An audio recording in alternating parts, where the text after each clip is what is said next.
All right, now, everybody. Quiet, listen to me. We're going to start a show. Now, some of you people have been with me before. You know it's going to be a tough grind, but we're going to have a show.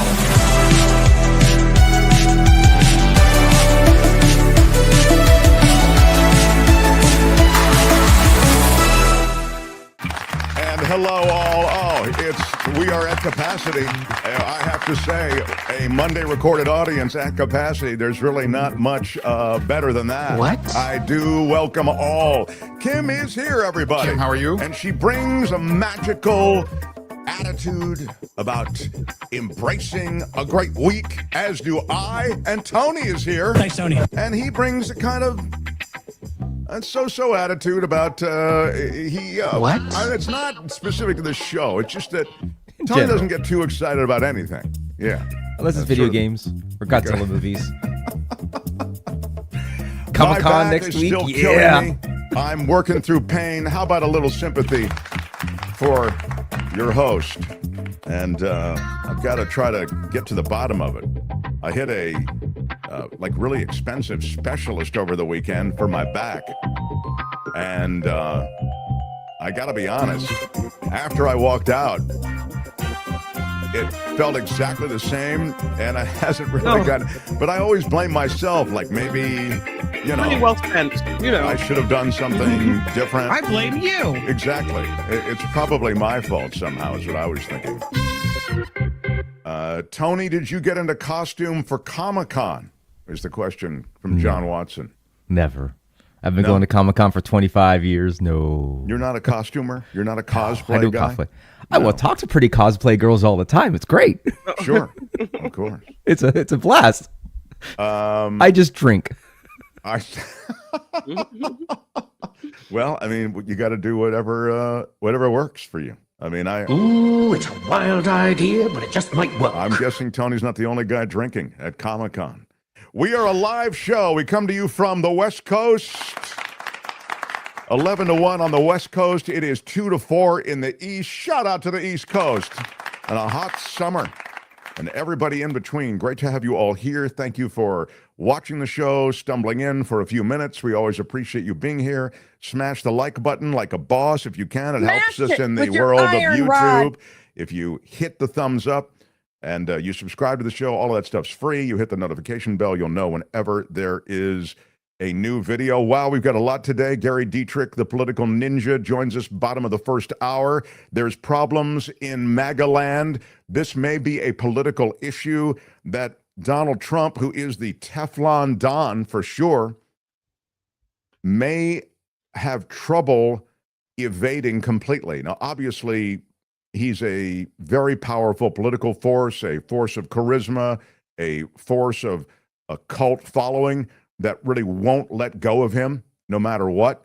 But that said, that same crew is quite disheartened at the way that he and his administration, now insiders, can no longer say it's the deep state keeping information from you. So we'll talk about the Epstein Files, the significance of the Epstein Files and the revelations associated with the Epstein Files and the presumed revelations because they're not being released.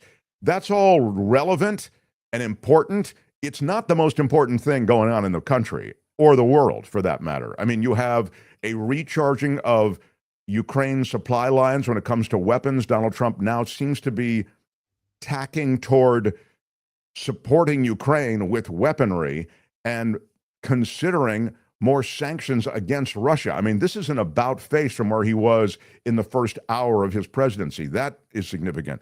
I think the tariffs are massively significant. They'll have a tremendous economic effect both in this country and elsewhere. It also throws us back into this world that increasingly sees America's traditional allies seeking each other and a relationship distinct from an America that they really can't count on. So that's, I think, a wildly significant thing. And we'll talk about tariffs as they relate to everything from Mexico and Canada to Brazil, that bizarro tariff that's imposed because of the relationship that Trump had to Bolsonaro, who's on trial there. Hey, question. What happened to 90 deals in 90 days? Yeah, they kind of evaporated. There's like 2.5 deals, maybe. You don't even really have that. You have, because you have Great Britain, right? And you have a kind of a deal. They were going to be running to us. They were all going to be running to America to make their deals. Yeah. I mean, they couldn't get the phone off the hook fast enough. Yeah, that's right. It's ringing off the hook. So just a yes or no, you still do not have a plan. I have concepts of a plan. Yeah. So, when the BS artist is called out on his BS, it's all great when you're saying that surgeon doesn't know what he's doing. Let me tell you something. I could save patients at this hospital. Put me in charge. That guy's old. His hand shakes. It's no good. He's a bad surgeon. Put me in there. You become head of the hospital. You become top surgeon, and patients start dying on the table under your watch. That's exactly what's happening. We all know Trump is all show and no go. He's a wildly gifted BS artist, but BS doesn't govern. Now, he is accompanied by others who have an agenda. Russell Vogt, for example, the Project 2025 guys, they have a plan to dismantle government. His best friend, Elon Musk, when he started the administration, he gave him the keys to government. Musk went through, and institution by government institution, he dismantled all of those government agencies that were regulatory impediments to Elon Musk. He got rid of all of those regulatory fines and court cases associated with government. He got rid of them by getting rid of the agencies and by firing the people. Under the Doge thing, we're looking at waste, fraud, and abuse, and everybody was playing along. And of course, the Congress, completely in the grasp of this president, let him do all of this. So that was the beginning of the Trump presidency. Then, of course, Musk pulled away. Still cuts going on under the umbrella of Doge. And now, of course, Musk does something else. On an adversarial enemy footing with Trump, he suggests that Donald Trump is actually in the Epstein Files so prominently that they shouldn't be ignored. And that's just one of the people calling for the release of the Epstein Files. Though it's interesting, I think that tweet or post, social media post, was taken down by Musk after a few days because he has that weird relationship with Trump. So that's kind of an overview of a few of the things going on, but I've left out immigration. Immigration is a huge front and center issue for this presidency and for this administration, but I would also say that the way in which ICE agents are storming into residences and storming into high school graduations, Home Depots, Lowe's, etc., restaurants, that's now been challenged in court. And the court has pushed back on it and enjoined, has stopped ICE agents from being able to do that any longer, being able to storm those places without probable cause, without a warrant, can't do it based on language spoken, can't do it based on physical appearance. And Homan's on the record saying, we look for these tattoos, there's a trail here that would suggest that the manner in which ICE is proceeding, the manner in which the Department of Homeland Security is rounding up so many of these people flies in the face of these orders. So the legal steps that they'll have to take to get them back to the kind of policy and mass deportations that they're clearly pursuing, that's going to be the subject of conversation this week and of policy shifts this week. You saw that someone died at that Camarillo raid, at that marijuana tomato farm, in the tear gas and in the chaos produced by DHS. Guy dies. He's been working there for 20 years. He fell off a grain silo or one of those, some platform that was elevated, and he died from his injuries. So that, I think, the immigration policy pursued by this administration with such zeal, with such aggression, with such carelessness, the building of that alligator Alcatraz in 8 days down in Florida, all of that stuff is really important. But the thing that has seized the headline, because it's produced this massive split, a political split in MAGA world, and it's produced a split in the Trump administration. Let's not forget, Pam Bondi heads the Justice Department. She works hand in glove with Patel and Bongino. The big story there is these Epstein files and the continued suppression of the Epstein files. So let's get into that a little bit. And I want to start by reminding everyone what the Epstein files were to the MAGA faithful. Bongino built a career on this. His podcast was on iHeart Radio, just like ours is. His constant banging of the drum. These files have revelations that must be exposed. Jeffery Epstein, a reputed and high-profile horror show when it comes to the abuse of these women and trafficking these women, has overlap with very powerful people. And the government doesn't want you to know it, is what Dan Bongino was saying. And he wasn't alone. A lot of MAGA faithful were saying that, and the conspiracy theorists suggested the reason we're not finding out about this is because of the deep state. Laura Loomer was in there with that. And now she is even on, I would say, footing that doesn't put her in the same camp as Donald Trump. Trump wants to keep the lid on the Epstein files. Here's a little bit of Bongino and friends before they got into power. The Epstein story is a big deal. Please do not let that story go. Who has Jeffrey Epstein's Black Book? Black Book? FBI. But who? That is that. I mean, there's. That's under direct control of the director of the FBI. What the hell are the House Republicans doing? They have the majority. You can't get the list? Put on your big boy pants and let us know who the pedophiles are. Would you declassify the Epstein files? Yeah, I would. All right. I guess I would. I think that less so because, you don't know it. You don't want to affect people's lives if it's phony stuff in there because there's a lot of phony stuff with that whole world. But I think I would. This isn't about Epstein or 9/11 or JFK or RFK. It is, but it isn't. It's about a bigger thing. If you're lying about that, you're lying about everything. Who's on the Epstein tapes, folks? Who's on those tapes? Who's in those black books? Why have they been hiding it? And this is something Donald Trump has talked about. The DOJ may be releasing the list of Jeffrey Epstein's clients. Will that really happen? It's sitting on my desk right now to review. That's been a directive by President Trump. Everything's going to come out to the public. The public has a right to know. Americans have a right to know. What a difference a few weeks makes.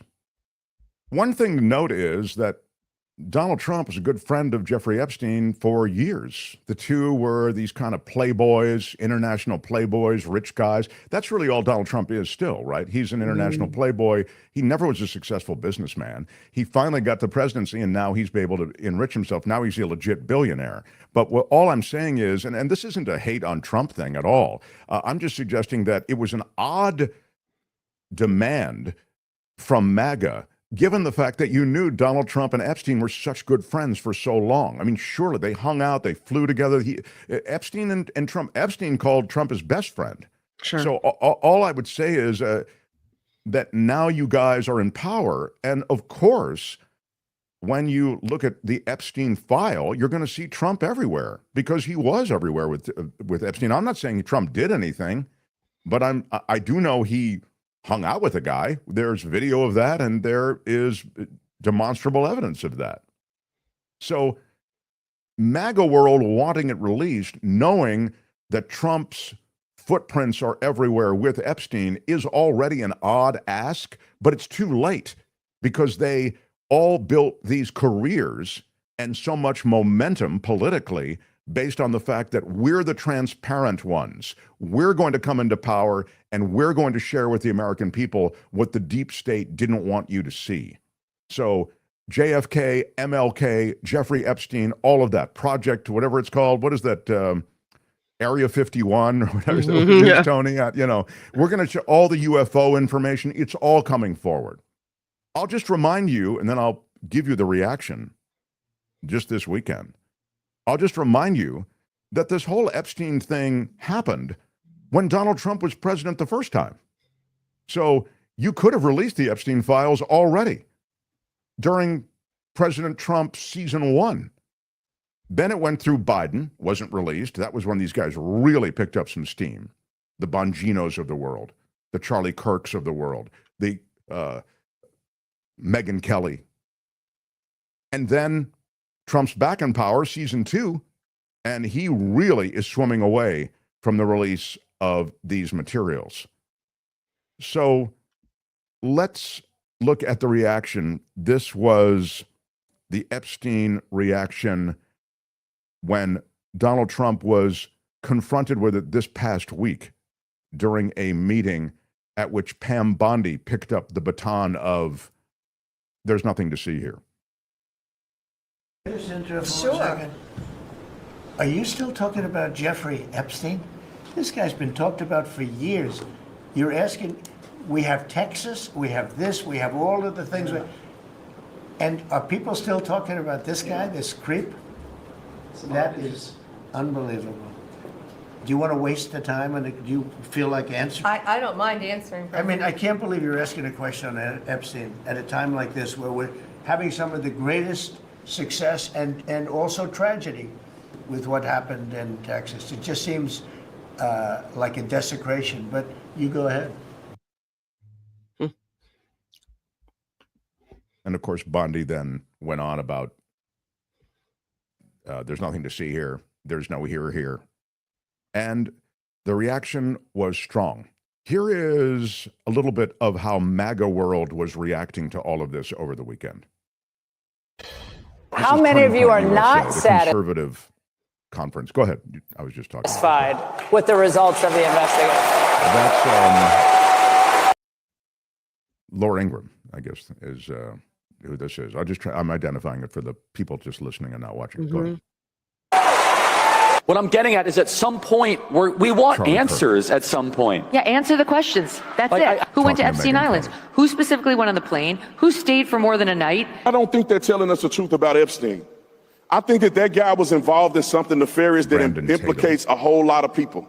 I will not rest until we go full Jan 6 committee on the Jeffrey Epstein files and every single client that was associated with this thing has an FBI agent at their door on their phone going after them the same way they went after the Jan 6ers. Yeah. So you can see that the jihad continues, you know. Those are all people who want the information released. And by the way, those influencers were given by Pam Bondi those white binders that were supposedly filled with information about Epstein. And of course, it was all redacted. It was like what you do if you wanted to punk somebody. Remember that, you know, or like, you know, it's all redacted. There's nothing actually in there. It was really almost cruel because they were all posting. They were saying, this is it, the Epstein Files, we've got it, Pam Bondi, she's released it. There it is. They're showing, thank you, Tony. They're showing these white binders. These white binders are filled with nothing but redactions. So now more on the reaction, this just over the weekend, to the fact that the administration is keeping the lid on this release of any materials associated with the Epstein case and the tough spot that Trump finds himself in politically. As I say, he's been able to thread every needle politically. He so clearly has a grip on so much of America, but this one presents some unique problems for him. Go ahead, Tony. Be clear about this. Chris Pam Christie. Bondi, there's no chance, in my opinion, that Pam Bondi made this decision on her own. No chance. She was instructed by the White House that we're not releasing this stuff.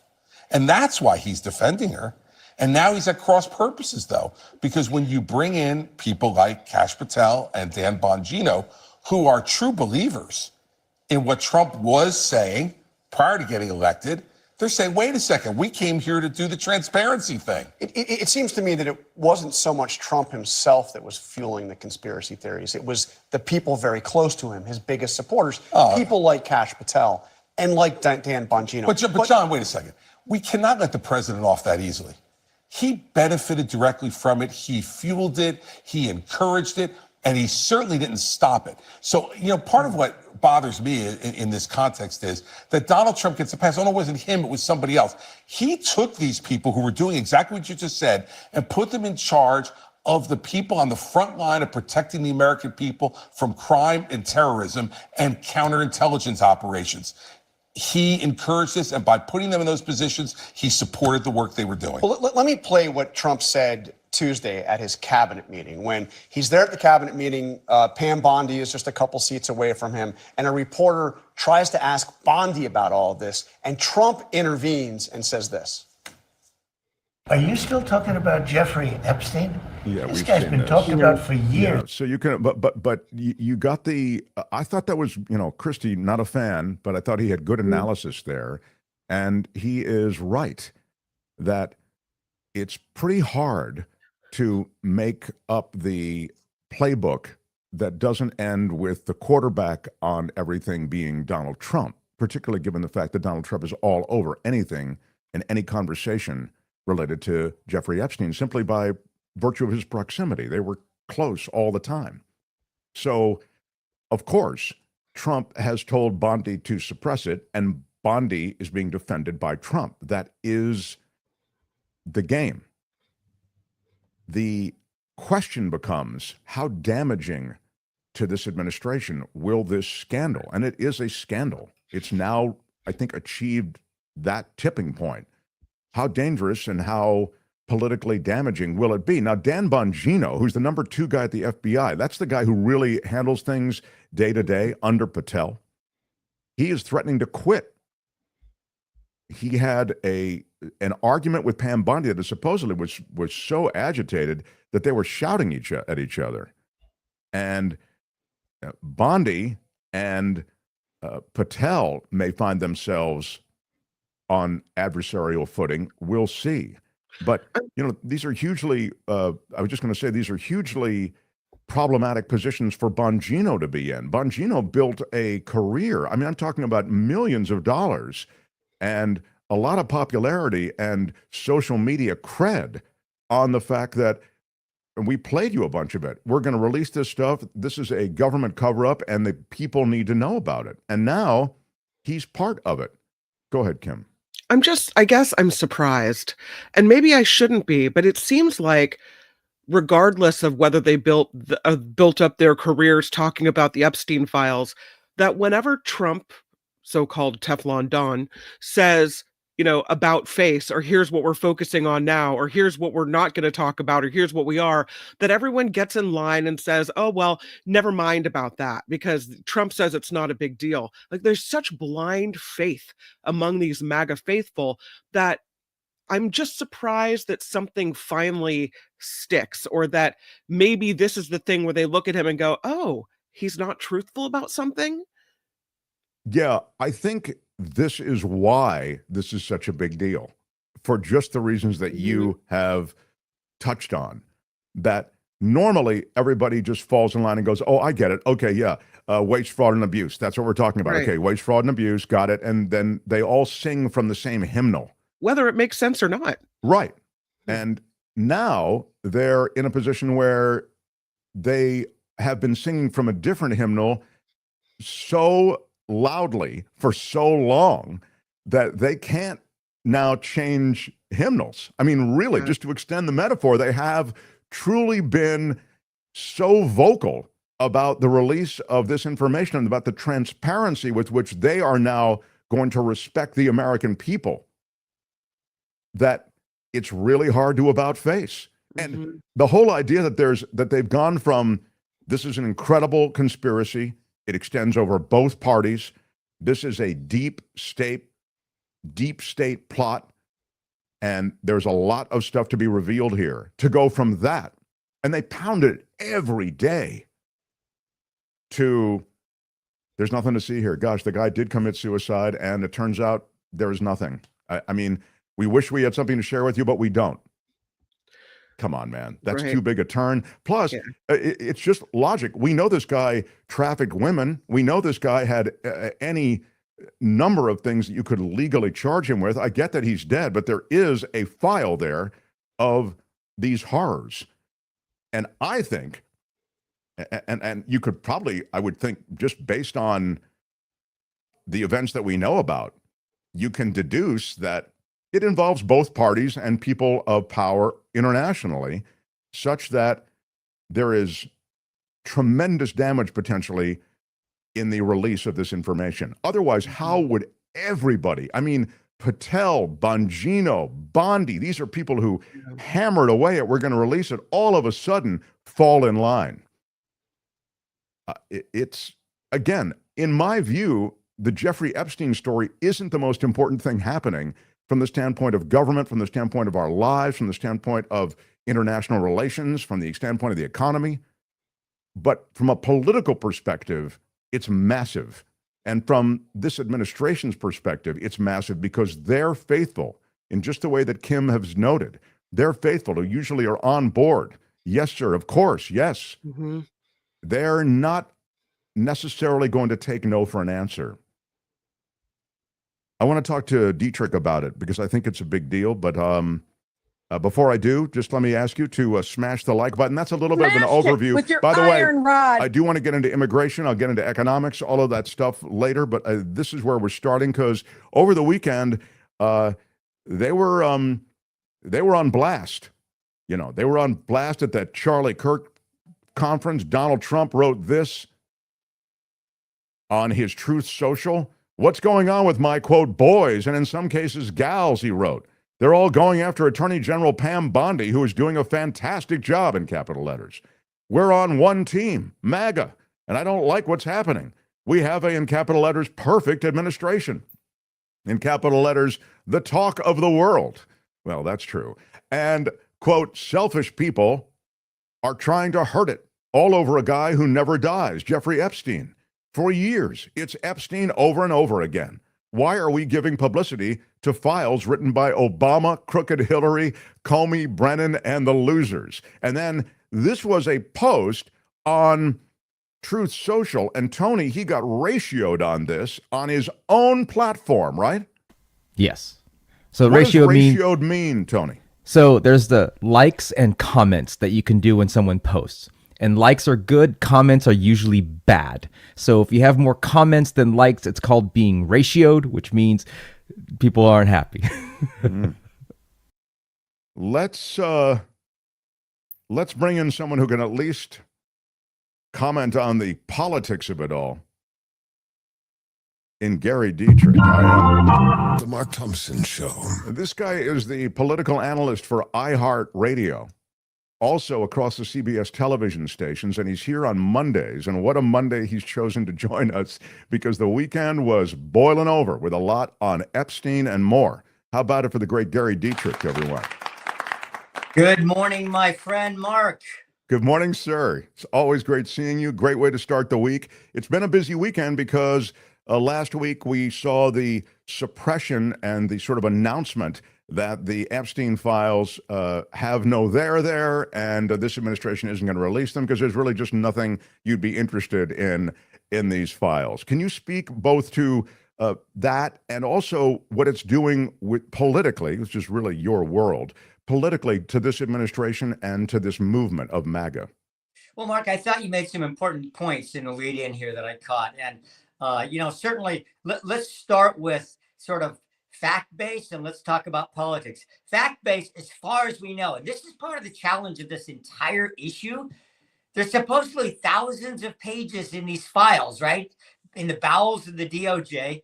No administration, no personality, no party seems to be able to get access to these. That is exceptionally odd in a Washington that these days leaks like a sieve, right? I mean, so you made an important point. From everything we do know, or at least is inferred, or at least people that think they know, or kind of know, or know somebody that knows, this is not a uniparty issue. You know what I mean? In other words, it isn't just one party's problem or another. It isn't one person or another. I mean, supposedly there could be as many as dozens or hundreds of names associated with this guy Epstein. Is there a definitive unilateral one-page list? Maybe not. But is there information on individuals? Oh, I think everybody now believes, yes, that is true. So secondly, the political part of it. It is a huge problem, as you rightly point out, Mark. I mean, the Trump team, and even admittedly by people on the other side of the aisle, has had win after win after win. What do I mean by that? You know, the Iran bombing situation. Did he go exactly as they wanted to destroy everything? Maybe not. But it was praised even in European capitals and around the world, right? Not to mention in Congress. And then you've got things like the big, beautiful bill. People may hate it, but it got passed. That was a Herculean legislative effort. You could go down a long list of things. In fact, Smirkanish, remember we talked about this, did that on CNN, all the wins. This right here is a huge, gigantic pothole, most importantly, for his own base.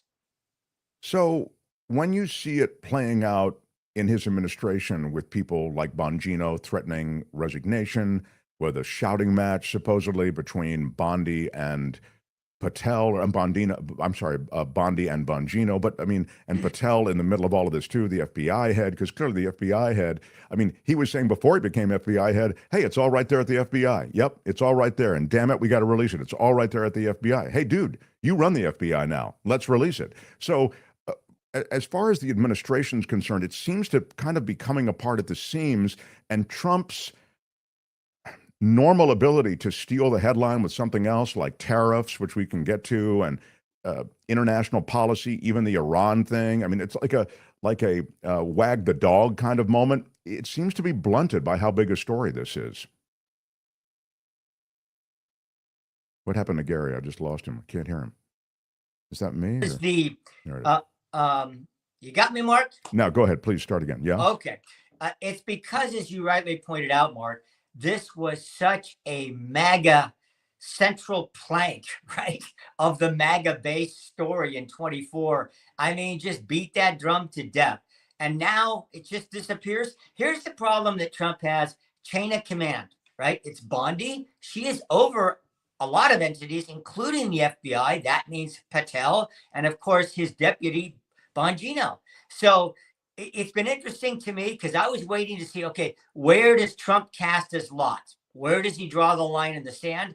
From all indications now, it looks like that's with Pam Bondi. I mean, he has personally defended her in a variety of contexts, including on his own True Social platform. He has not done that with Bongino. So if there's going to be anybody that walks out the back door at this juncture, I do not expect it to be Pam Bondi. Let me give one caveat to all that. People like Laura Loomer, right? If people know this name, she's a big, big Trump supporter, been a big social media influencer type. She's calling now for a special counsel to investigate the lack of release of these files. Now, that would throw a whole new level of problems in the mix for the president, right? Because now we'd have a special counsel investigating in part his own people, including his own FBI director and AG. That will never happen, but that was wild to hear Loomer make that call. You know, Tony, we should put up in the live chat a poll. Who will be first to resign? Pam Bondi, Kash Patel, or Dan Bongino? Meantime, I wonder if you can run, then I'm going to move off of the Epstein thing, but as we've said, it's titanic, it's huge. I want to play for Gary that Michael Wolff thing that I see in the gate. Go ahead and run it, if you would. But Michael Wolff, who's written, as you know, he's the journalist, author, kind of the Trump whisperer a little bit, was inside the Oval for a lot of stuff, and has also spent a lot of time with Epstein. That's why he's particularly relevant on this. Go ahead. Absolutely. And so just the background, in 2014, Epstein asked me to write a book about him, or to consider writing a book about him. And at that time I said, nah, I'm not sure I want to do that. He said, don't worry about it. But you can come to my house whenever you want. There are a lot of interesting people here. I sort of conduct discussions that run through the day. I will, and I'll let you know when there's interesting people here who you might be interested in hearing or meeting. So the relationship between Epstein and a lot of people doesn't always involve these massages and this other stuff. I think that's one of the issues. Go ahead a little bit more with Michael Wolff, if you would. And it was interesting. It was kind of extraordinary window into power and influence and into who this strange person Jeffrey Epstein was. And then when Donald Trump started to run for president, and I got on the Trump beat, and then Epstein became a very valuable source for understanding Trump. And so I know a considerable amount. I mean, Epstein and I spent a long time talking about Trump, about his relationship to Trump, about what transpired when they first met in late 80s, and then the end of their relationship over a real estate deal in 2004. But during this period when this was I think after he was elected president, although it may have been slightly, yes, I would say it was after. I'm not sure he was in the White House yet. Epstein and Epstein was Epstein. I mean, one of his character notes is that he took little seriously. Everything was amusing to Epstein, and so once we were there at his dining room table, and he brought out these snapshots, maybe a dozen of them. Mm-hmm. And they were of Donald Trump, and Donald Trump with a variety of the girls who frequented Epstein's house in Palm Beach. And there are three that I specifically remember: two of topless girls sitting on Trump's lap, one with a stain on the front of his pants, and the girls, and 3 or 4 girls, 5 girls, pointing at this and laughing. And I assume Epstein kept those photographs in his safe, the same safe that was raided by and emptied by the FBI after Epstein's arrests in July. Okay, perfect. That's all I wanted you to hear, that there's stuff like that potentially. Now, by the way, Gary Dietrich, I don't know that that's true. All right. I mean, I don't, just because Michael Wolff says it, he has a lot of specificity and it feels true, but by the same token, we don't know that it's true. But there probably is a lot of stuff on Trump just because, as I was saying, the proximity Trump had to Epstein was so close for so long, decades they hung out together. I wonder, so as we wrap up our little Epstein back and forth and the damage done, it does appear to me anyway, and I think to most people looking in, as though those files will be damaging to Trump just because of that proximity. He doesn't want the Trump-Epstein relationship, even if it was fairly innocent. I mean, just assuming that he didn't do anything but hang out like a rich playboy, which is what they both were. He just doesn't want it out there. It gets in the way of the image he's trying to craft. Well, Mark, going back to our original point on this at the beginning, by all estimations, there are maybe lots and lots of those quote unquote dossiers on individuals, right? From both sides of the aisle. I mean, Bill Clinton's name, of course, has been attached to this for a long time. There's been a whole host of people who flew on Epstein's jet. Did that have any cachet or not? Is that so I don't want to get into all the specifics about an individual, Trump or anybody else, because frankly, I don't know. Sure. And I appreciate your saying, Mark, the problem is that. The problem is we don't know, right? And the question is going to be, do the documents get released? That's really the rub of this whole thing from a procedural point of view. Is there some mechanism by which somebody sues or something happens to force the release of these documents? That's probably right now where we are. On the political side of it, it's a very simple political calculation. Nobody, of any stature, in politics wants their agenda sidetracked by a, potentially personally damaged or at least a distracting story, which these typically are. Talk to Bill Clinton about Monica Lewinsky if you want to talk about the ultimate POTUS distraction that really got his own people said, got them off track for a year or more in terms of their policies. Such a great example, The poll is up in the live chat. Who will be first to resign? Pam Bondi, Kash Patel, Dan Bongino. So right now, Bongino, of course, is the odds-on favorite. 79% of those who have weighed in. If you're watching live on YouTube, you can weigh in on the chat. I want to move on to the tariffs that I think are a pretty big deal. The idea somehow that the tariffs would be announced, then there's a 90-day pause, then there is this question about what underpins the tariffs. I want to play you a little bit of from the Sunday show as Trump's people come forward to try to sort of explain the tariffs and the president's plan and get your reaction. Go ahead, Tony, please. Let me ask you about one new set of tariffs that he announced on Brazil. 50% new tariff on Brazil. Brazil had a $6.8 billion surplus last year. In fact, the U.S. hasn't had a trade deficit with Brazil since 2007. I mean, almost 2 decades. So why are we putting a punishing 50% tariff on Brazil? Well, bottom line is the president has been very frustrated with negotiations with Brazil and also with the actions of Brazil. In the end, though, we're trying to put America first.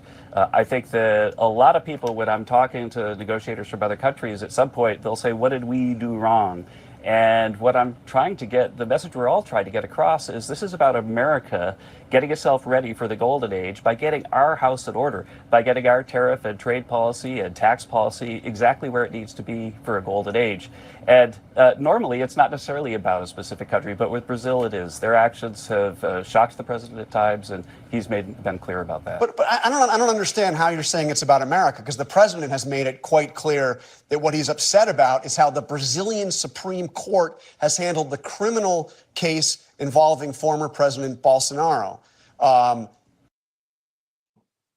Yeah, I mean, I like the follow-up. And by the way, I'll give you his answer. This is Kevin Hassett, who is he's an economist. He's the National Economic Council head, I think. Go ahead. Play the response, if you would, please. And I agree with you. What I'm saying is that what I've been saying with most countries was that it's really about us getting the tariffs in order. And I think that this tariff for Brazil is a lot higher because of the president's frustration with Bolsonaro. And the fact that Bolsonaro himself, anyway. But can you explain to me, because I find it confusing here, on what authority does the president have to impose tariffs on a country because he doesn't like what that country's judicial system is handling a specific case? Well, I mean, how is that? If he thinks it's a national defense emergency, or if he thinks it's a national security threat, then he has the authority under IEPA. So how is it a national security threat that, how Brazil is handling a criminal case against its former president? Well, that's not the only thing. I mean, so what is it? I mean, I've asked what it is. I mean, it seems that that's what President Trump's talking about. He's talking about his anger and his frustration. He's been quite candid about it with the Bolsonaro case. Right. Well, the bottom line is that what we're doing absolutely collectively across every country is we're onshoring production in the U.S. to reduce the national emergency that is that we have a massive trade deficit that's putting it at risk should we need production in the U.S. because of a national security crisis. And this is part of an overall strategy to do that. But again, as we've just established, we have a trade surplus with Brazil, not a deficit. And we've had a surplus with Brazil for 18 years. If you look at an overall strategy, if you don't have an overall strategy for this, then there'll be transshipping and everything else, and you won't achieve your objectives. Okay. I'm still confused, but let me move on. So that was it. You see the two-step here is pretty tough because we know that these tariffs are arbitrarily imposed. Can you speak to two things, the economic effects and then the political realities on this? Well, the economic effects, of course, are being debated every Sunday on these shows, Mark, right? And by every economist, not only in the U.S., but globally. I mean, this for the average person, I think gets somewhat frustrating. Why?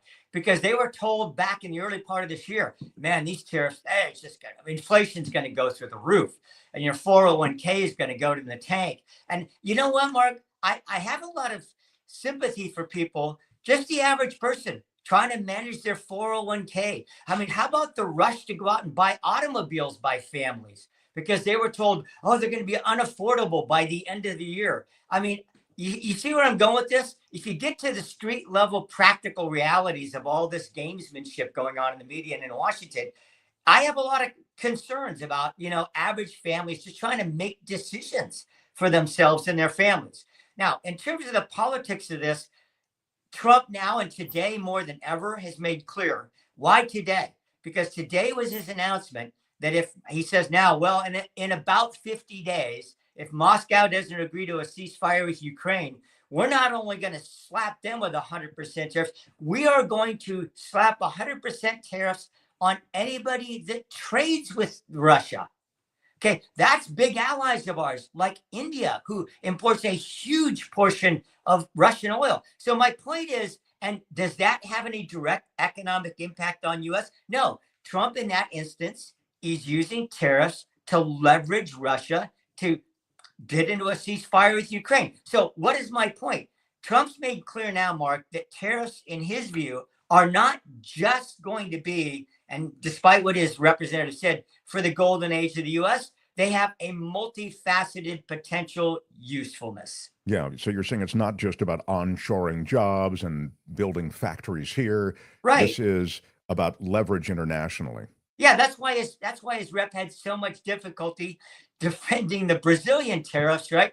But I'm saying Brazil is just one example that's come out in the last week. Is people going, what's gives with Brazil? Why is he all over Brazil? And you're right, it's the politics. And he apparently liked the former president, hates Bolsonaro, thinks the former president would be better for U.S. interests longer term, whatever. But the point of the matter is, this where they're getting stuck in the mud in the Trump administration is, are tariffs just an economic tool, or are they also a political leverage point? It's looking increasingly like it's both and. Now to immigration quickly in my last minute with you. The latest judicial ruling has enjoined the administration from a lot of these raids that they're doing now that seem to be associated with, ethnicity and people's look. I mentioned these things because they're mentioned in the judicial order. The language they speak is mentioned in the judicial order as well. In other words, a lot of these things that I feel it kind of underpinned all of this. We know what they were doing and we know why they were doing it. But I mentioned at the top of the show, a guy died in that Camarillo raid. I mean, some guy had been working there for 20 years. I mean, he's not, he's sending money back to his family in Mexico, and he's just working for all this time, sending money home. The whole thing is a mess. Even Americans, Gary, are retreating on the notion of these sorts of raids going on the level that they are going on. So now you have the judicial judgment, you have the polling that shows that. Is there any chance that they'll back away? It doesn't seem like, based on their budget, they're supercharging ICE based on the amount of money they've dedicated to it in the latest budget. Yeah, well, I think you're onto a really, really important distinction that is growing.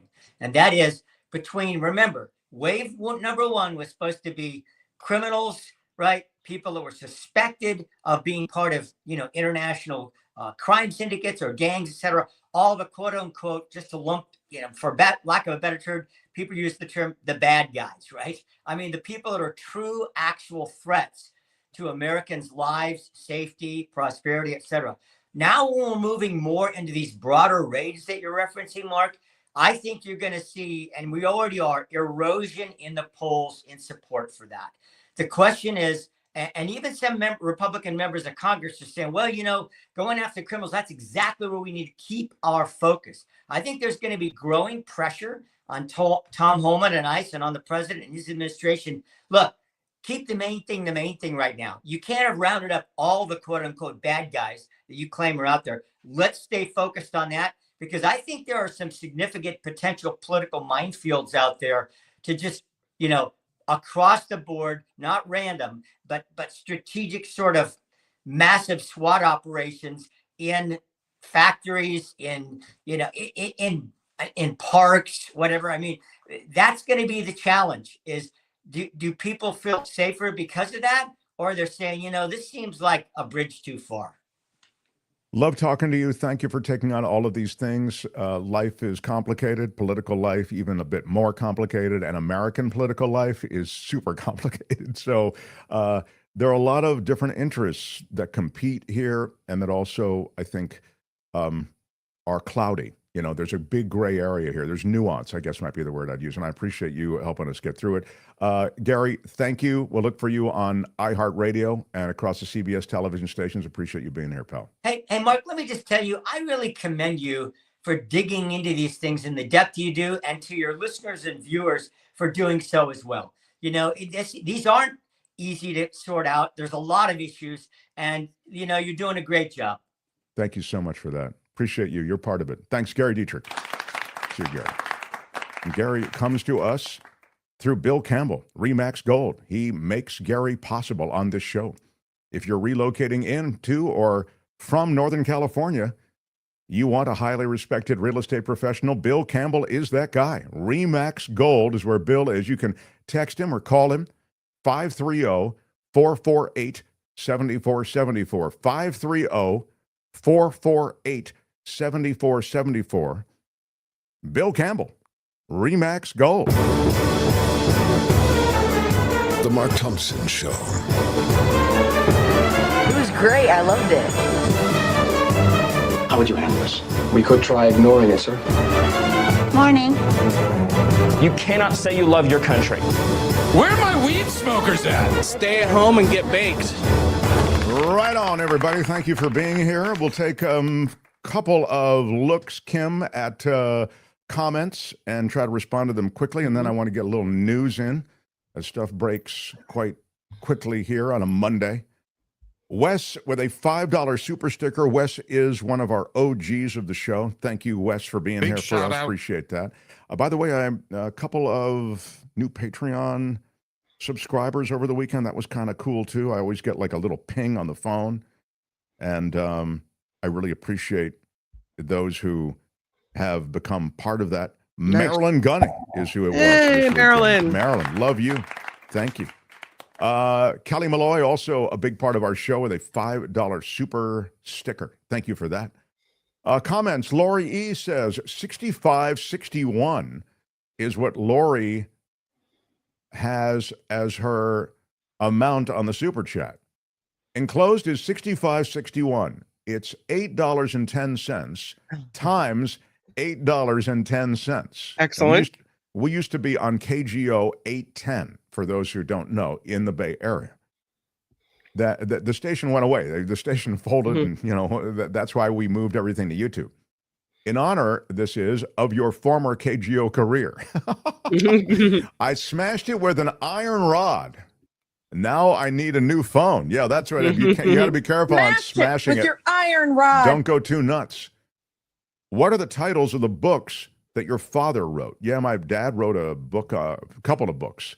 My dad, I'll just answer this, or I can DM you, stuff like that. If you write to me, I can write back to you, the Mark Thompson Show at gmail.com. My dad was a brilliant constitutional lawyer, and wrote on some very esoteric stuff, like the constitutional relationship between the U.S. and its territories, like Puerto Rico would be a Commonwealth, but like that relationship is a real sensitive one with the U.S. mainland. And you get into the South Pacific and Guam, for example, these places where we have a military presence and there's a relationship, American Samoa. These are all places that have a complicated and really sort of esoteric world of relationships with the U.S. mainland. My dad wrote a lot about that. He also wrote about impeachment and wrote a book on that. So anyway, I'll get you that information. It's so nice that you remember my dad, brilliant guy, and his birthday would have been coming up on the 27th of this month. Yeah, so that's. Thank you, though. Really appreciate the super chat as well. Ginger McIntosh says Maxwell should ask for a new trial. This is Ghislaine Maxwell. since according to the government, there is no evidence. Exactly. If there's nothing to see here, then I guess there's nothing to see here, you know? Ginger says, I just saw an interview with Michael Wolff. He said Donald J. Trump and Epstein were best buds for 15 years until Donald J. Trump. Well, we just ran that interview. Yeah. And I'll just finish it out. 15 years until Donald J. Trump cheated Epstein on a real estate deal and then dropped a dime on Epstein's house parties. I didn't know that second part about the house parties, but yeah, we ran a little bit of that interview just a few minutes ago. Moflo says, Ghislaine said she'll testify before Congress. I hope somebody's keeping a close eye on her. Yeah, she might, have suicidal tendencies. That'd be awful. There she is. She dated Jeffrey for a long time and then just became integral, apparently, to his operation. I use that in quotes. His horror show, which was really preying on underage girls and trafficking them all over the world. It was a horrible thing he was involved in. It seems as though there were many powerful men who were also party to this, aware of this, participants in this, and that's why this becomes even more complicated. And there may even be an intelligence connection. Of course, that's the conspiracy theory, one of them, that Ghislaine Maxwell's father, who you can look up, he died at sea, I believe. In fact, somebody looked that up. I'm pretty sure Google it. Ghislaine Maxwell's father died at sea. He was a publishing magnate. This is my recollection. And it was always suggested it's stated that, and of course everybody knows that he was a Mossad agent. Everybody doesn't know that. But it was oftentimes suggested in subsequent investigations that he might have been an agent for a foreign power, maybe the Mossad. Randy says, Trump keeps saying that the economy is so great. So how can we still be under some sort of national emergency, allowing Trump to unilaterally impose tariffs instead of Congress? By the way, as I was seeing that 50% Brazil question revisited, and we have these 50% tariffs that are supposedly going to be imposed on Brazil, I thought to myself, yeah, how does Trump still have the power to do this? So he has the power to levy an import tax just because there's something going on in the country that personally he doesn't like somebody's on trial in that country who he has a relationship with. How is that okay? It's obviously not okay, but how is it even legislatively okay? The answer is because Congress is completely scared of Donald Trump, completely frightened. The Republican Party is absolutely petrified of being taken on by Trump, being singled out by Trump. And so he does what he wants. But you're right. There shouldn't be any national emergency that gives him any of this power. Tony's drop the mic moment. I just drink.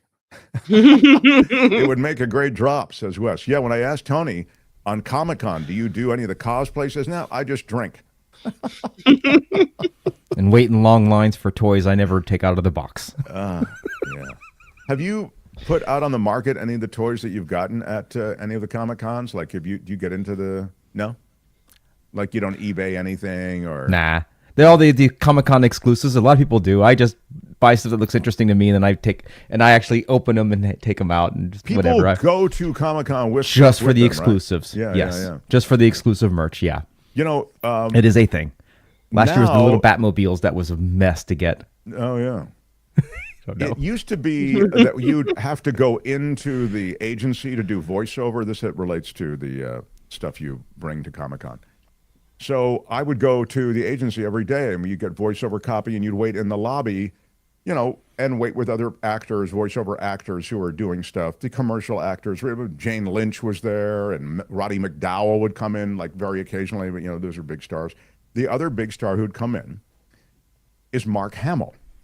And Mark Hamill, who played Luke Skywalker, of course, he shows up. And when people knew that Mark was coming in, they would bring all that Star Wars stuff and a Sharpie, and he would sign it for them. Batman stuff, right? Because he was also the voice of the Joker. So. Right. Yeah. I mean, Mark is so nice, and he was so completely cooperative, So he'd come in, and he just knew as part of the gig. He's going to be signing stuff for a while. I remember one guy brought in, what was that, the Millennium Falcon? Is that what it's called? That probably. Huge thing? Yeah. Or the X-Wing, one of the two, I'm sure. Yeah, and Mark signed the wing of the thing. It was so great. So anyway, I just when you talk about bringing stuff to the, it made There's me a long remember lines that. usually at Comic-Con for people signing stuff. It's like, nah, me and my friends were like, nah, we're good. What's the average cost of somebody autographing something at Comic-Con? I think for Hamill, it's like $600. I think he charges each item. I Wow. think last time I checked, but a lot of them can charge a lot. Some are free. It just the person decides. It's kind of their own thing, and they have like organized meetups, like in the upstairs area where it's like tickets to get. But then other people just have booths in the flea market itself, because Comic-Con's really a flea market, let's be honest. And it's just they'll sign at their table and stuff like that. So and do drawings for people and sketches and stuff like that. Because my friends are all artists. Tony goes for the girls, says Gordon. Yeah, the girls who are dressed up like Princess Leia. I go for them. They don't care much for me. Oh my God! What? All right. Let's get some news from Kim. Kim, are you on the Dan Bongino watch? You'll tell us when he resigns? Yeah, or... so far he's still sitting pretty at his desk. So All right. The other thing I wanted to mention is that we have a live poll going on. If you're just joining us and just stumbling in, you can weigh in on who will be next. Who will resign first? Is it Pam Bondi, Dan Bongino, or Kash Patel? Well, Bondi's ahead of Patel, but only 5% of the people so far feel Patel will be first to resign. Pam Bondi has 14%. Bongino, 80% feel that he will resign first. Certainly, he's pretty angry. Yeah, he's been the most vocal. He's putting the Bon in the Gino for sure. Smash the like button like a boss. Smash Do it like with your it. iron rod. Yeah. Give us a thumbs up.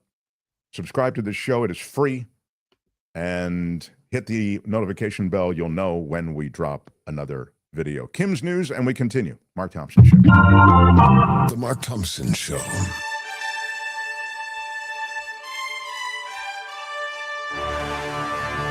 On the Mark Thompson Show, I'm Kim McAllister. This report sponsored by CoachellaValleyCoffee.com.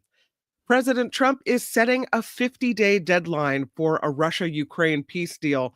Speaking at the White House today, Trump said he will place severe tariffs on Russia if there is no truce. During a meeting with NATO chief Mark Rutte, he also announced a deal to sell defensive Patriot missiles to NATO, which are intended for use in Ukraine. The Defense Department will begin using Elon Musk's generative AI tool Grok. Wait a minute, isn't that the one we had problems with recently? Oh my God. Uh-oh. Yeah, the anti-Semitic AI model. Yeah. Oops. Yeah, the DoD will begin using Grok, according to an announcement from the department. It's granting a contract award of up to $200 million to AI companies, including Musk's xAI, as well as Anthropic, Google, and OpenAI. The DoD's Chief Digital and Artificial Intelligence Office said the award will help the agency accelerate its adoption of AI solutions and develop AI agents across several mission areas at the agency. Government agencies have been expanding their use of AI following a White House order in April promoting adoption. It's just wild, though, that they would go with Elon's, given the fact that Elon has been on, shall we say, adversarial footing with the president, right? I mean, they're smack talking each other. It's a food fight. And then he gets a $200 million deal for his AI. The only reason I'm here is because you are a friend. Yes. So it's a little strange. It makes you wonder, like, what's really going on the surface versus what's going on behind the scenes. Yeah. Anyway, so that's another government contract that Musk gets. You're right. I mean, I think the tip of the iceberg is one thing. What's going on below the surface is something quite different. The president is responding to Michigan Senator Elissa Slotkin's bill that would require ICE officers to identify themselves and not wear masks during enforcement operations. Trump says the freshman senator and co-sponsors Senator Alex Padilla of California and Cory Booker of New Jersey would not be saying that if they didn't hate our country, and obviously do. Wait, they hate our country if they don't want the ICE agents to wear masks? I don't understand. Peculiar. Slotkin says the law enforcement agents have been making arrests that look more like kidnappings in an authoritarian country. The bill would apply to ICE officers, Customs and Border Protection, and immigration enforcement officers in the Department of Homeland Security. It's absolutely, and we've talked about it, and I won't spend a lot of time on it, but it's absolutely insane that law enforcement officers of any type can show up without any identification, any outer markings, faces covered, and perform these arrests or any other kind of law enforcement function. It is absolutely unacceptable. It is the un-American thing, but it's also an illegal thing. And the fact that we need this legislation passed is pathetic. It is, if it's a righteous thing that you're doing, then let's see some kind of identification, some kind of markings. Otherwise, anybody with a van and some buddies can mask up, put on dark clothing, and start abducting people. It's outrageous. It's absolutely outrageous. Speaking of immigration, a federal judge is blocking immigration agents from carrying out raids in California that are based on race, language, occupation, or location. Homeland Security Secretary Kristi Noem says that's ridiculous. She says recent raids have been targeted against the worst of the worst. The Trump administration has been stepping up arrests at car washes, the Home Depot parking lots, and immigration courts. And advocacy groups have filed a lawsuit last week accusing the White House of targeting, quote, brown-skinned people. The dispute between the Trump administration and California's governor shows no signs of cooling down. Vice President Vance and California's Governor Gavin Newsom exchanging some comments over the weekend after Vance took a trip to Disneyland with his family. Governor Newsom responded to a video of the vice president in Disneyland and wrote, "Hope you enjoy your family time at JD Vance. The families you're tearing apart certainly won't." Vance brushing off the comment, responding with, "Had a great time. Thanks." Well, they were throwing at Disneyland, they were throwing ice at him, among other things. But I mean, I don't know. I'm sure Disney runs a pretty tight ship. I don't think you could throw much stuff at him without getting thrown out of the park. But apparently there were people tossing ice at JD Vance as he walked with his family through Disneyland.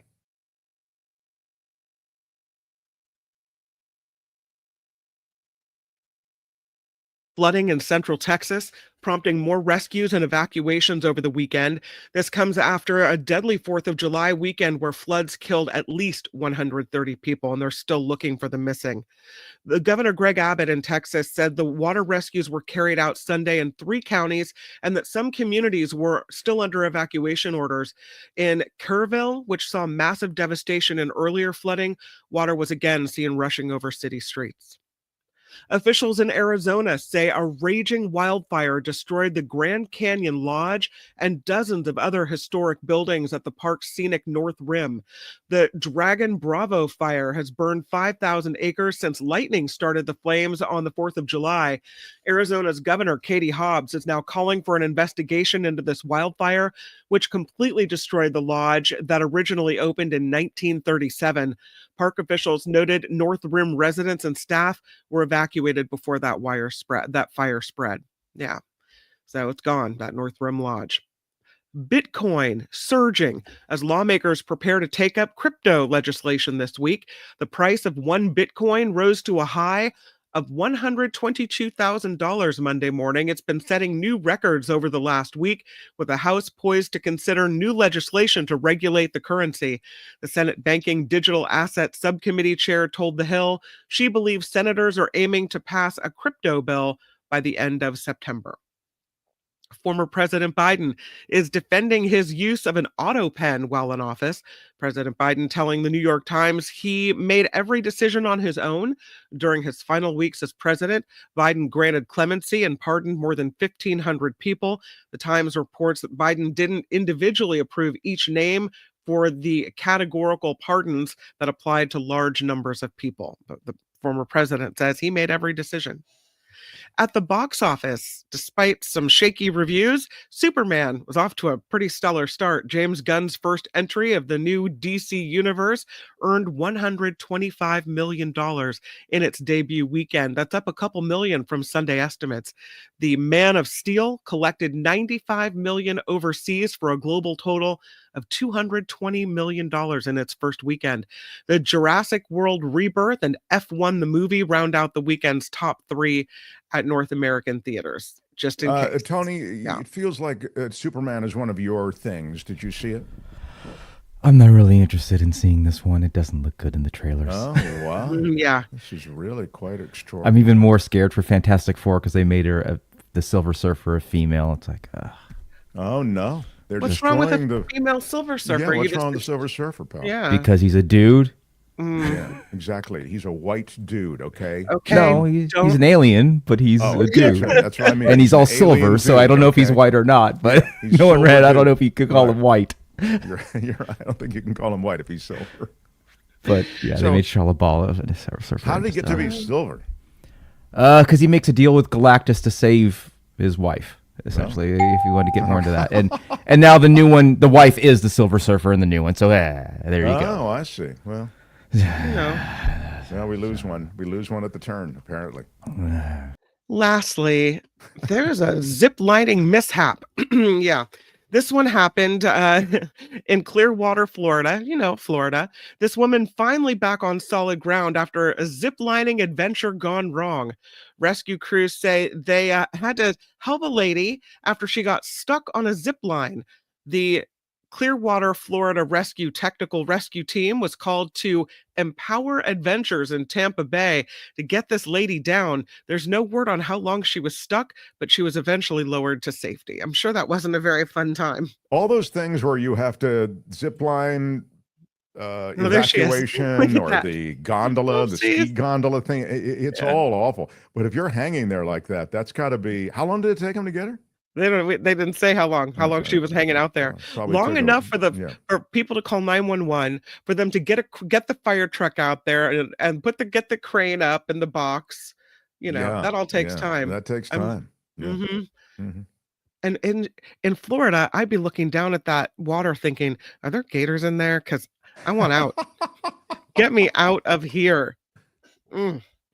This report is sponsored by CoachellaValleyCoffee.com. Thanks for finding that great picture, Tony. Really fast.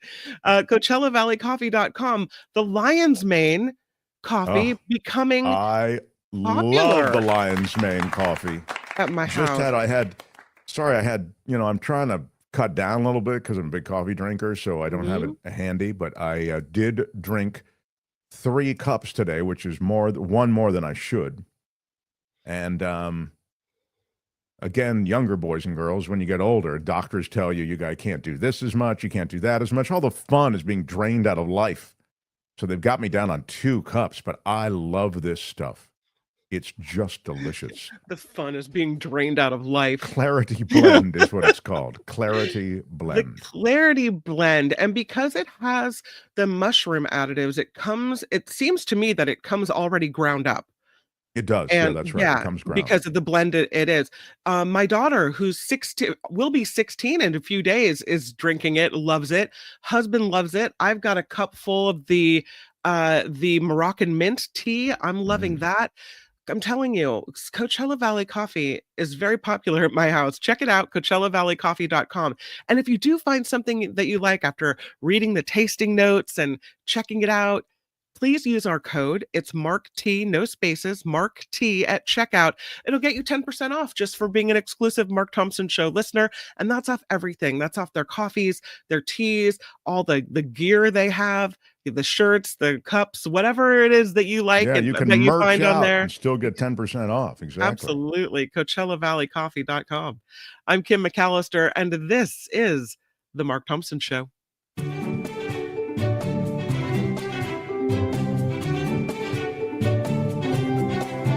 The Mark Thompson Show.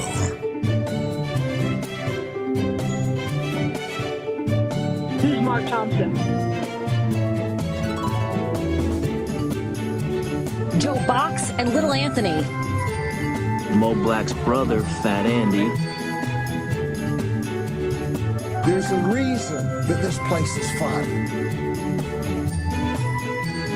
I'm not gonna cry! I'm not gonna cry!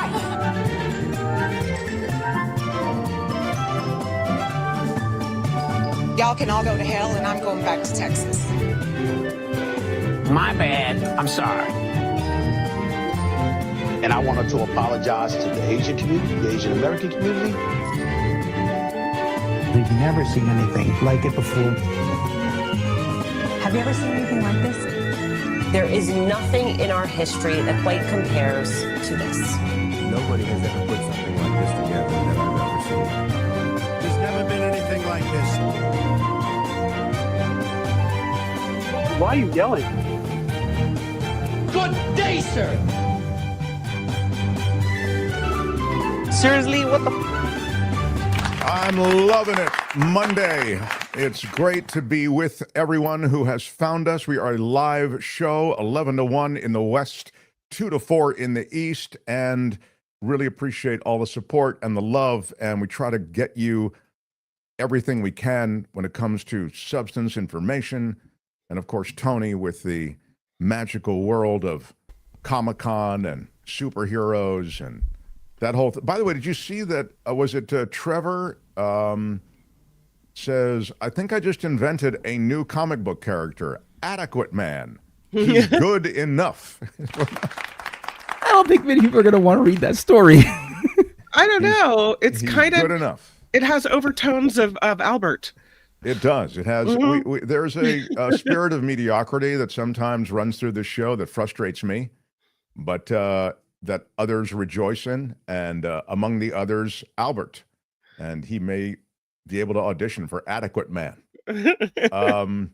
Cassandra says the case against Bolsonaro is ironclad final. The Brazilian Trump will die in prison where criminals belong. Bolsonaro tried to engineer a coup in Brazil, denying he did a Trump routine denying the results of the election, but the thing that they did was they clapped back on him legally pretty hard. So I don't know what Trump reasonably feels he's going to be able to get with this move. They're not going to drop the case against Bolsonaro, but on some level, he's with this 50% tariff, he's, I don't know, signaling Bolsonaro and others like him that he's on there too. I don't get the end game aside from the impulsive flex, which is a lot of what he does. Whole point of Bitcoin is to kill the dollar, says Christine. Oh, this is about the Bitcoin thing that Kim had that story because we're in a weird place. I'll just comment on this briefly. In this country, we have somehow embraced crypto. You have a crypto czar, David Sachs now. He's one of the PayPal founders. And you have the tech billionaire class that has moved into the White House in the form of David Sachs and others who have embraced a crypto world that there are a lot of questions about, right? It's essentially a fake currency only existing in an arbitrage kind of way, in a trading kind of way, so that you get onto these cryptocurrency markets, Coinbase and crypto.com, et cetera, and you are trading and looking and working through what is a run-up or a sell-off in these cryptocurrencies, and they have no relationship to anything you can actually buy. So that's why, as a currency, it's an odd play. To have the United States embrace it by putting together a crypto reserve is absurd on its face. It's making somebody very rich. It's making all these tech bros very rich because now you have an administration. Once Trump laughed at crypto, now he's all about crypto because the billionaire boys club that he's put around him, they love crypto. It's a real chance to make money through dark money back channels. I mean, that's just the fact. I mean, otherwise, tell me, I'm open. Tell me the value of crypto otherwise. It's a great way to shuffle hundreds of millions, even billions of dollars to a legislator, to a corporate interest, to a political interest, to even a president without it being known, tracked, or traced. Now, the world of Bitcoin and crypto has this blockchain, which supposedly establishes exactly when a transaction happens and who is involved in it. You can still see the blockchain, but it's very easy now to eliminate who was actually involved in the money transfer. But let me get now to that comment that to replace the dollar or to undermine the dollar. It is true that the more this country has faith in crypto, on some level, it undercuts the power of the dollar as the reserve currency of the world. The reason that the dollar is so strong as a reserve currency of the world, as I understand it, is that we are largely a stable political system. We're viewed that way. Our economy is viewed as a more stable economy. And so our dollar reflects the faith that the world has in the American economy being on the level, if you want to think of it that way. I mean, again, when you look at different currencies and those perhaps replacing the dollar on the world stage as the reserve currency, you have to find a currency that isn't necessarily going to succumb to any number of things politically and internationally that might completely throw it off kilter. The U.S. really is riding on rep. Our reputation is so good. That leads to the solidity of the dollar. That's why we're the reserve currency. So the countries that want to undermine it, Iran, China, Russia, and they are working to undermine it all the time. But those countries aren't viewed, like you certainly couldn't have Iranian, Russian, or Chinese currency undermining the reserve currency of the dollar, because replacing the reserve currency, because they're viewed as manipulated. U.S., as effed up as we are right now, still viewed as the more solid world politically and economically. And that's why the U.S. dollar exists as the reserve currency. But when you talk about Bitcoin and crypto replacing the dollar, undermining the dollar, it does. The more cred you give Bitcoin and the world of crypto, the more you begin to erode the power of the dollar. Now, I'm not suggesting that it's threatened in any kind of real way, but it doesn't help to have so much faith placed in Bitcoin to the point that you actually have a crypto czar in the White House. So I don't understand the policy. I think it's about payoffs. Otherwise, there's no explanation. It's about corruption. So pardon my ignorance, but isn't our dollar backed by something, whether that's gold or it's backed by something, but crypto isn't, right? It used to be backed by gold, but it's not anymore. So the answer is we're backed by what I was talking about. We're backed by our good reputation. Right. That's it. Okay. Yeah. That's how we can, run up deficits and print money, and there's no backing, Anyway, that was just a response to the comment. I wanted to, just because I'm on economics, spend one more second here, and then I've got something economics related. It's the That's Rich that we were sitting on. We want to do it for you. So I want to mention that Donald Trump is frustrated with the Fed chair, right? Even though he put the Fed chair guy in. Jerome Powell's his appointment. You have the video, Tony, that was, I think you'll find it in the rundown. If you don't, if you look in the rundown, you'll see the video of Trump and replacing Powell, or the notion of firing Jerome Powell. And the question came up in the back and forth with, who was that? The ABC guy. He's been on the show. I'm embarrassed. I don't remember his name. I read his book and I can't remember his name. But could Donald Trump fire Jerome Powell? And is he actually talking about firing the Fed chair because he wants lower interest rates? Go ahead, Tony. Trump economic advisor Kevin Hassett joins me from the White House North Lawn. Thank you very much, Kevin, for being here. Let me ask, we'll get to Powell in a second, but let me ask you about the new tariffs that the president's just announced that he's going to impose on August 1st on Canada, European Union, and Mexico. Why now? What's going on? Well, I think that we've got a deadline that's coming up in early August. And the thing about President Trump, if you go back and look at his history, that he became one of the most successful, if not the most successful businessman in the 20th century, because he was able to squeeze everything out of every deal that he made. And right now we've got that guy who wrote the art of the deal. I just can't let that statement go without saying it's just not true. It's just not true. Donald Trump is a triumph of brand. And he's not a successful businessman, historically not a successful businessman. He's run businesses, 4 of them I can think of, into the side of a mountain. He's declared bankruptcy 6 times. Now, I understand that these are strategic things that business people do, but it's not something that you brag about or put on your resume. He's just not one of the most successful businessmen in history, or even in modern history, or even in the history of the last 10 years. The great thing that Donald Trump did was brand himself.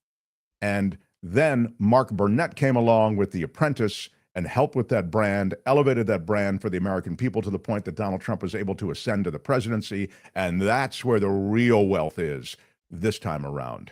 So I couldn't let that statement go by. I mean, I get it. These guys all have to do the suck up preamble before they tell you something. So that was all just part of the suck up preamble. Go ahead. Deals for the American people, and we've got to see where the dust settles. The bottom line is that he's seen some sketches of deals that have been negotiated with Howard Lutnick and the rest of the trade team, and the president thinks the deals need to be better.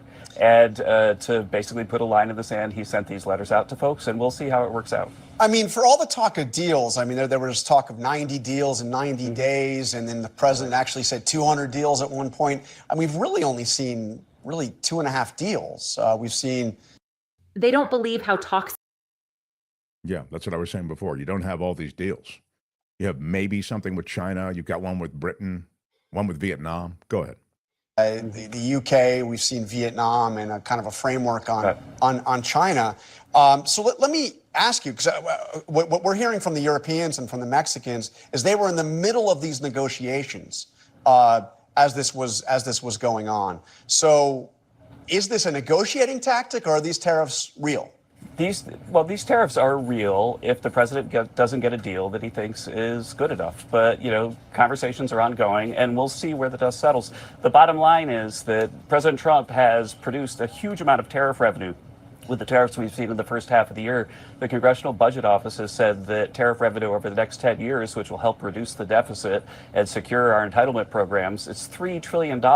And consumers haven't seen that. Consumer price index inflation right now is the lowest it's been in over a decade. And so what President Trump has always said is that the foreign suppliers, the foreign governments are going to bear most of the tariffs. It's being visibly seen. And I think that that's probably affecting his negotiating position, because we've got all this empirical evidence that his position has been proven correct in the data. Well, as you know, a lot of economists say that the inflation will be coming, and that there were certainly a lot of imports that were brought in the anticipation that tariffs would be placed. But let me ask you about one new set of tariffs that he announced on Brazil. Yeah, so the Brazil thing we've already visited. So for those just joining us, I'm not going to run it again. But I think toward the end of that, he gets to replacing Jerome Powell. And the reality is, by law, he shouldn't be able to replace Jerome Powell. It's, what is it, a 10-year term, I think, for the Fed chair, I believe. Kim, maybe you can tell me. It was like a... Google it. Right. But the point is, it's not... The idea behind these appointments, like the Fed chair, is that, and the FBI head is the same example. I mean, that you... it's an example of the same thing. You appoint these people, and their term extends beyond your term. The idea being that they're not straight up political appointments, so that they're not there to do the bidding of the chief executive. They're there to respond with competence to various things, in the case of the Fed chair, with the economy, in the case of the FBI head, with law and order and the crises and challenges that face the legal instrument in this country. But now he wants to replace, Trump does, Jerome Powell, because he's not lowering interest rates enough. The reason that Powell, and he said this isn't my opinion, the reason Powell and the Feds are not lowering interest rates right now is because of the inflationary spiral they see from the Trump tariffs. So all these things are related, yet Trump may still try to dump Jerome Powell and get away with it. I mean, he's gotten away with a lot. But Powell's term, he has less than a year remaining on his term. It expires in 2026. And according to the Find AI Assist tool on the Google, the chair of the Federal Reserve serves a 4-year term, which can be renewed upon renomination and Senate confirmation. The chair can serve multiple terms, but the overall maximum tenure as governor is 14 years, which is non-renewable. Okay, interesting. Thank you. So, so he's got a year left on his term. Under a year. It must be the, is it 10 years for the FBI head? Maybe that's what it is. Yeah, the FBI director serves a single term of 10 years, right? Wondering why I had 10 years in my head. But anyway, he may get his wish, right? Are you saying we're going to have Kash Patel for 10 years? Well, no. I mean, look at Comey. You know, Comey didn't serve 10 years. I mean, No, they resigned. look at who replaced Comey. God, not Casey, but Google it. Anyway, he dumped him also, right? Ray, Christopher Ray. Christopher Mhm. Ray, exactly. Yeah. So yeah, I mean, it's supposed to be 10 years, but Yeah. again, you know, under this administration, they do what this president wants. Anyway, that's a little bit of what's happening with the both with the Fed and with the economy. I think it's a really interesting point in the development of the Trump administration's management of the economy, if we can call it that, because now we're 6-7 months in and the threat of tariffs has been put off. The pause has been unpaused. Now the threats reemerge. The deals that were made, for example, with Vietnam, now look as though they may be revisited. As I've told you before, the system here, and again, you can see this. I mean, I'm just pointing out something that if you look at it, I think it's in plain sight. There's a system of patronage that's been set up, right? There's no overall strategy on tariffs. Trump has just put these tariff numbers there. They don't even correspond to any kind of real arithmetic or plan or blueprint or strategy. And what he's done is he's made it imperative that countries come to him and make a deal individually. And that's a system of patronage. That's a system of payoff. That's a system of taking care of Trump and his administration. And the idea, you could say, well, Mark, he's taking care of American interests first. Is he? Let's look at the deal that he made with Vietnam. He made a deal with Vietnam, and it was an outrageous tariff to begin with, 46%. And that deal with Vietnam was mostly about Trump getting the green light to build his resort there. So they greenlit his resort. They've broken ground on it already. He couldn't get it done because there are a lot of people who are living in this area. They had to displace them. There are a lot of environmental restrictions. He had to get those waived. So all that happened immediately because Vietnam needs a trade deal with America. So those things aren't related to America or American interests, right? And now Trump is going back on that Vietnamese deal. He's going back to Vietnam saying, yeah, you know what? We're going to have to maybe look at making the tariffs higher. This is, again, no way to run a railroad type thing. And I'd suggest that this is all a system of patronage such that Trump has set up the world to come to him and make an offering. And that's really what we're down to. So,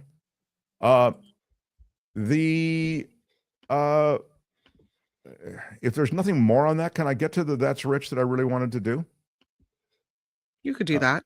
Yeah, I also please. was hoping that we could talk about Rosie O'Donnell and Aaron Rodgers. Yes. What should we do first, Kim? Should we do Rosie O'Donnell and Aaron Rodgers and then That's Rich? Yeah, let's do that. All right. That will be the plan as spoken by Kim from on high. The Mark Thompson Show. Kim, tell me about Rosie. Don't tell me something bad's happened with Rosie O'Donnell. Talented comic. She was a talk show host for a while. Yeah. Very talented actress. I want to say she's award-winning. Yeah. Yeah. Rosie O'Donnell has not been the best of friends with Donald Trump. They've had their clashes. Rosie's pretty outspoken. You know, Sure. she calls him out, and he's not like that over the years. And finally, Rosie O'Donnell picked up her family and moved to Ireland and says, we'll move back when we think it's safe for people in America. But we don't think that under Trump we don't feel it's a safe place. Of course, Rosie O'Donnell is gay and feels under threat from Trump. And so now Trump is saying he's threatening to strip Rosie O'Donnell's American citizenship from her because of her comments. I don't think you can do that. Tony, is the Silver Surfer going to rescue her from that? I mean, that's a pretty big deal, having your citizenship stripped. Do you have a picture of Rosie O'Donnell, Tony? Oh, he's in the middle of something now. Yeah. But I would say that Rosie, having moved her family to Ireland, making a political statement, making I mean, I can't really argue. A lot of people have looked at other places to live besides America because they feel things have so radically turned here. And she may feel threatened as a member of the LGBTQ plus community. And Right. thank you for that, pal. And then also he's got a picture of Rosie up for those who are just listening. And I feel as though her community is being assaulted by this administration, and she may be frustrated and not want to raise her kids in that kind of environment. You know, it may not matter so much to her in terms of, you know, what she needs to get done, but she really may feel as though I don't want to bring my kids up in this kind of world. Here's of what the Trump US right now. Here's what Trump said, quote, "Because of the fact that Rosie O'Donnell is not in the best interest of our great country, I am giving serious consideration to taking away her citizenship. She is a threat to humanity and should remain in the wonderful country of Ireland if they want her. God bless America." That's Well, what Trump first of all, Bruce C. Hollywood says, I worked once with Rosie on Suits. What a nice, down-to-earth person she was. Even if she's not a nice, down-to-earth person, she's a citizen of this country. You can't just say Thank you. she's an enemy of the country. But I love, in a way, that he said it, because this is what I talk about all the time. You can't be okay with these ICE raids the way they are, with unmarked vans and unmarked masked men coming and grabbing people off the street without any due process, no access to lawyers, and they're just shipped off. You can't be okay with it, because this sort of thing happens. Someone is declared an enemy of the state, and they send those same federales to her, and they pick her up. Only she's a high-profile example.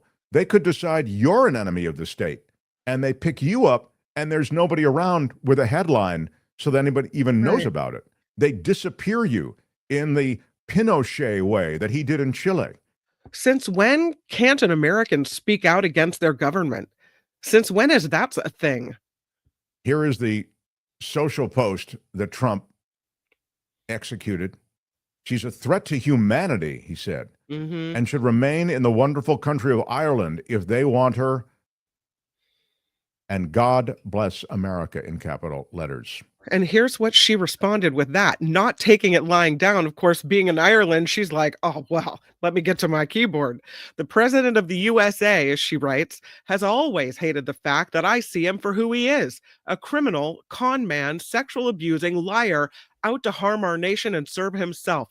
This," she wrote, "is why I moved to Ireland. He is he is a dangerous, old, soulless man with dementia who lacks empathy, compassion, and basic humanity." She says, "I stand in direct opposition to all he represents, so do millions of others. You going to deport all who stand against your evil tendencies? You are a bad joke who can't form a coherent sentence." Never Trump. Wow. Wow. That's I love it when you're angry. That is really. And she wasn't stating it. done. She was not done, Mark. Post number 2. Let him finish, sir. Yeah, I'm sorry. Please let her finish. "You call me a threat to humanity," she said, "but I am everything you fear. A loud woman, a queer woman, a mother who tells the truth, an American who got out of the country before you set it ablaze. You build walls. I build a life for my autistic kid in a country where decency still exists." Wow. That is pretty strong. That is pretty strong. That is Rosie O'Donnell Oh, responding. girl, baby girl. Yeah. Don't even play. Exactly. Clapping back at the president. And this is what Murphy's saying. Rosie also feels her autistic child receives no support in the U.S. Interesting. And then Deborah feels as though President Trump is still great, and she doesn't like the fact that Rosie O'Donnell puts down the great president. Deborah says she moved to Ireland, but yet she's still on TV putting down our great president. Huh? I mean, it sounds to me like because guess what? That's what we can do in America. That's why she's still an American, Deborah. I mean, that, you know, she's allowed. You know what I mean? You don't have to be on the terra firma associated with the USA in order to criticize USA leadership. You just don't. You know. It may be uncomfortable, depending, but Rosie was hilarious on Curb Your Enthusiasm, says Sam. Yeah, she's very funny. She's very, very funny. And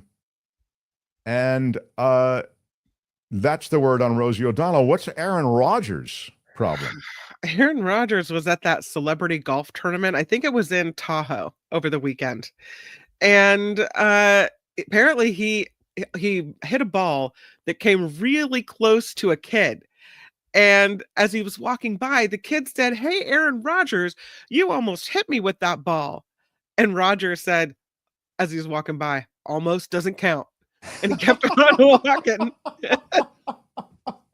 Girl, you just woo. Almost doesn't count. Sorry, pal. Oh, Anyway, that's it's on too funny. video. It's on X, Tony. I have it right above That's Rich if you want to look in there. Yeah, That- almost doesn't count. His apparently his comment was attracting a lot of attention on social media.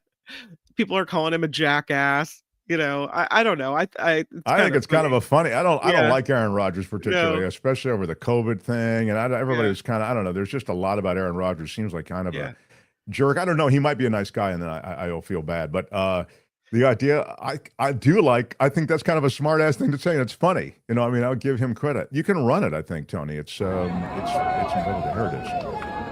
Rodgers walking in his bag.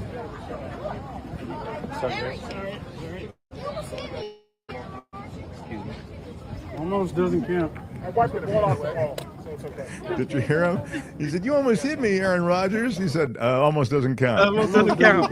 Sorry. Almost doesn't count. Keeps on walking. He's like, you know what? Yeah. Here we go. Almost doesn't count. I wiped the ball off the ball, so it's okay. I love the way he said it. "You almost hit me, Aaron Rodgers." Oh, yeah. Anyway, that's too good. Well, fun is being had. But it didn't play well in the social No. media sphere, did it? No, it really didn't. They're all calling him a jerk. You know, Aaron Rodgers is an a-hole. You know, we've always known it. I mean, I guess he could have said, "Oh, I'm sorry. So glad you didn't get hurt," and kept walking, but almost doesn't count. Works too. Yeah. All right, let's move to a segment that we visit occasionally on this show. We keep track of the big money. You know, the big money got a huge boost. I was at a dinner last night, and there's a real rich guy at the dinner. And he's a really nice guy. I always said, we're all trying to be rich, okay? I mean, I don't know. My race is kind of over, but I'm just saying that, you know, in capitalist systems, you want to do the right thing with your money. You want to be a good person, but you also want to come up with an idea or work so hard, et cetera, that your work is rewarded, your idea is rewarded, and you become wealthy also. You know, so I'm not dumping on rich people. I just feel as though, in general, rich people should pay taxes that are commensurate with what they've taken out of the systems that's enabled them to be rich. There's nothing wrong with paying taxes. So that's really where I am. So I just want to say, well, I got nothing against rich people. I've made the point before. But anyway, I want to just go back to this dinner. So just last night, he was telling me how the new tax system works, how this new big, beautiful bill thing works for people who are really, really wealthy. Now, we've detailed a bunch of this stuff on the show, and it's been detailed by economists we've had on the show, and we'll talk about more of it in the days ahead. But I think this one really jumped out at me. He said, I can buy a plane now for $10 million. You might be aware of this, but I just love the way he spelled it out. He said, I can buy it for $10 million. I can immediately put it out there. It's my plane, and it can be a net jet, you know, where people rent it for various jumps here and there. So it's making money. But I can write it off, the entire thing, the $10 million, against my income for that year. So I pay zero taxes on $10 million because I've spent it on that plane. Yet that plane is generating money. That's a huge reducto on a bunch of stuff we talked about, and complicated, or more complicated stuff anyway to me, that he was talking about with the tax code. But it was an easy way to realize that he said, I'm going to pay no taxes this year. None. Wow. And he said, that's what this new tax break is doing. So it's against that backdrop that we do this segment. My friends, this is That's Rich. Who are they? The top 1/10%. What are they like? These people are so posh and snobby, they're snotty. That's Rich on the Mark Thompson Show. Well, everybody's favorite rich guy is Jeff Bezos. Am I right? Are you loving? You know, he just got married. And the wedding gift that he got Lauren Sanchez is something quite special. I mean, I don't know. Maybe there are several wedding gifts. I could suggest that the wedding itself was a gift. A diamond ring? A new Mercedes, perhaps? Well, perhaps those things are all included in the marriage package. Oh. But reports indicate that Jeff Bezos is buying Vogue magazine for Lauren Sanchez. What? Yes. What every blushing bride wants. She was on the cover of Vogue wearing a Dolce & Gabbana wedding gown, handpicked by Anna Wintour herself, who is the Vogue publisher, right? Editor-in-chief. Wintour announcing she was stepping down as Vogue editor after 37 years. She's going to remain in control of global operations. The parent company of Vogue is Condé Nast, and they've had the magazine for a long time, since 1959. And Condé Nast isn't talking about this purchase, and it is now just rumor. But Bezos, of course, no stranger to publishing. He bought the Washington Post, right? That was the Katharine Graham family-owned paper for years, decades. He's one of the very few people with deep enough pockets. And Lauren is no airhead, it's noted here. She's a sharp cookie. There have been conversations about buying Vogue magazine for her. Tony's showing you the glamorous pictures of the two of them, and we'll have to see what happens with Vogue magazine and the wedding present that is to be bestowed upon Lauren Sanchez. Meanwhile, the reviled A's owner bought a mansion in Las Vegas. You know, that's where the A's are going to be playing. The mansion is $29.25 million. That's a pretty pricey Vegas house. Yes. About a half a year before the A's officially broke ground in Las Vegas for their new stadium, John Fisher dropping nearly $30 million to buy one of the most expensive homes in Las Vegas history. He bought a mansion located in the gated community within the Summerlin neighborhood. That house is inside the Summit Club. I don't need to tell Kim where the Summit Club is. She's always hanging out there. No, I don't even. Yeah, no. Yeah. Have you been to? I bet you've been to the Summit Club. I What? Want to go. Oh, Got nothing okay. against the Summit Club, but I have not been in the Summit Club, which is known as the only private residential lifestyle club in Las Vegas. It includes a $250,000 fee to get in. There's an annual fee of $110,000. Or you can go with the flat fee of $400,000. That's just to be a member of the club? Yes, because the community association, Kim, in these high-end places includes access to an 18-hole golf course, Ooh, a look luxury at that. clubhouse with a pool, It's pretty nice. dining, spa, recreation room. They have on-site courts for basketball, tennis, and pickleball. You can play with your other rich friends and discuss who is the filthiest, richest person on the golf course, or do yoga. Invite some of your just average wealthy friends over and peacock a little bit about your place. They have a state-of-the-art movie theater in his house.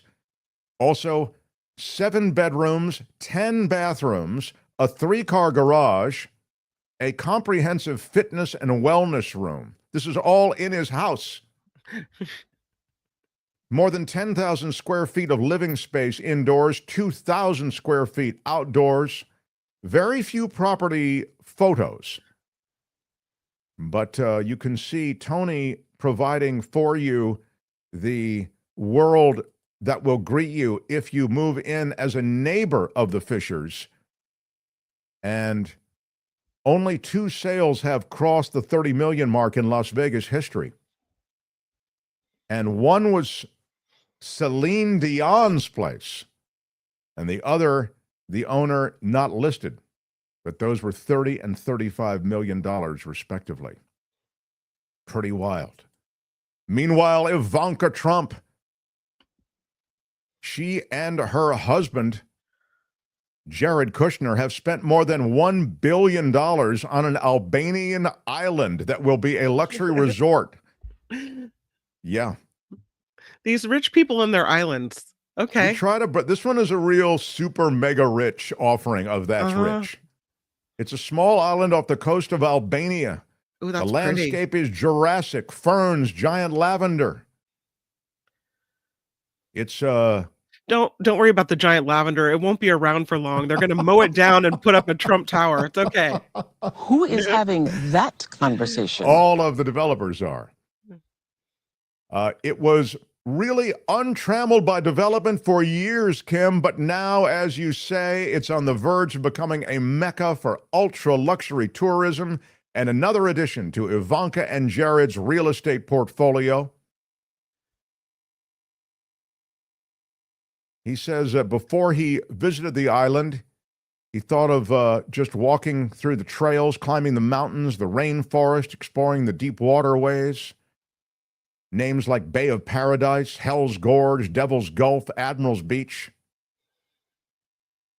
And now it looks like it is a place where Jared and Ivanka can welcome their other wealthy friends, and a high-end development can go into effect.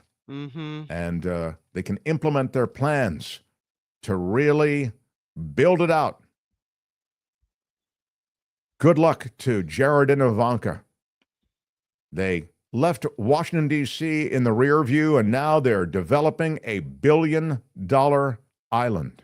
Tony, this is the island, like where you see the strait and there's a little bridge there, and it's this chunk. I'm not sure. I'm just doing what Google says it is. Okay, it's interesting. I hope it is. Okay. Wow. It's a nice location. I mean, that's what they say. Location, location, location. This is definitely the island here. Yeah. Wow.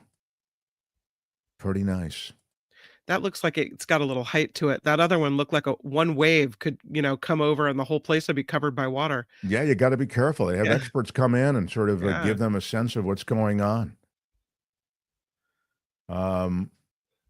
But, you have to, when you're buying an island like this is under control of Albania, and Albania's Minister for Tourism and the Environment is part of this deal, and he's having to argue for the Kushners making this deal. There's a lot of criticism about this deal, and the Albanian Minister for Tourism and the Environment says we can't compete with Italy, Croatia, and Greece in the mass tourism industry. We don't have enough infrastructure or experience. Mm-hmm. We have to focus on quality, on value over volume. More profits and fewer problems. So that's kind of what he's saying, is like, we have an interest in selling this to them and having them develop it. And that worries environmentalists, marine biologists. This is an area that is protected right now. Beaches and waters within 1.25 miles of the shore are protected, with large public works, the building of docks, yacht traffic, and sewage runoff. What will happen to this pristine environment? So this is all what's working for the Kushners. Stay tuned, those of you with a lot of money. Maybe you can be part of the future. And finally, in That's Rich, I share this. Billionaires' wealth surges past $6.5 trillion over the last decade. Real term gains of about 33.9 trillion for the world's richest 1%. They could end global poverty 22 times over with that profit. The wealth of the world's 3,000 billionaires surging $6.5 trillion in real terms over the past decade. That's the equivalent of 14.6% of global output. The richest 1% of the global population has gained at least 33.9 trillion in real terms. As governments face growing calls to introduce wealth taxes on the international elite, these figures really whip your head around. In the United Kingdom, the number of billionaires has grown sharply, 15 in 1990. There are 165 billionaires now. And the story is the same across the globe. Last year, Spain, Brazil, Germany, and South Africa all signed a motion at the G20 for a 2% tax minimum on the super rich to reduce inequality and raise public funds. But we'll have to see if anything comes of that. There have been calls for America and other countries to sign on, but there has been reluctance on the part of those other countries. And that's rich. More on how the other half lives. These people aren't just rich, they're crazy rich. Next time on The Mark Thompson Show. Yeah, right on. The Mark Thompson Show. Let's check in on the poll on the live chat. Who will resign first? Pam Bondi, Dan Bongino, or Kash Patel? Bongino, 76% think that he'll be first to resign. Pam Bondi with 18%, Kash Patel with 6%. Look, the one thing, I wonder if I can play it now on the way out. The one thing I wanted you to hear is the way in which they want Pam Bondi's head on a plate. MAGA has turned on Bondi. So it's interesting to me that in our poll, Bondi's only 20% think she'll resign first. And to be fair, Trump seems to have thrown his support behind Bondi, but MAGA, as reflected in the Megyn Kellys of the world, the Charlie Kirks of the world, they want Pam Bondi's head on a plate. Do you have that video from the Turning Point USA stuff, Tony? I think he's got it. I just want you, on our way out here, I want you to hear this one more time, because if something happens and the bounce hits Bondi and the world of MAGA hits Bondi sufficiently, Donald Trump, who has thrown all of his political capital, which is substantial, behind Bondi, all of his support is behind Bondi. She's clearly doing his bidding, right? Right. He doesn't want the stuff released. I mean, in Trump's DOJ, there is no autonomy. It's now become just another arm for him to seek retribution. It's not this independent agency it once was.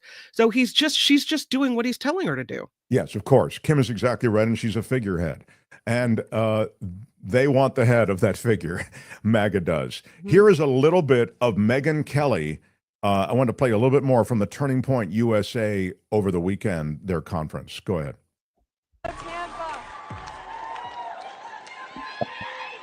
This is their Student Action Summit in Tampa, Florida.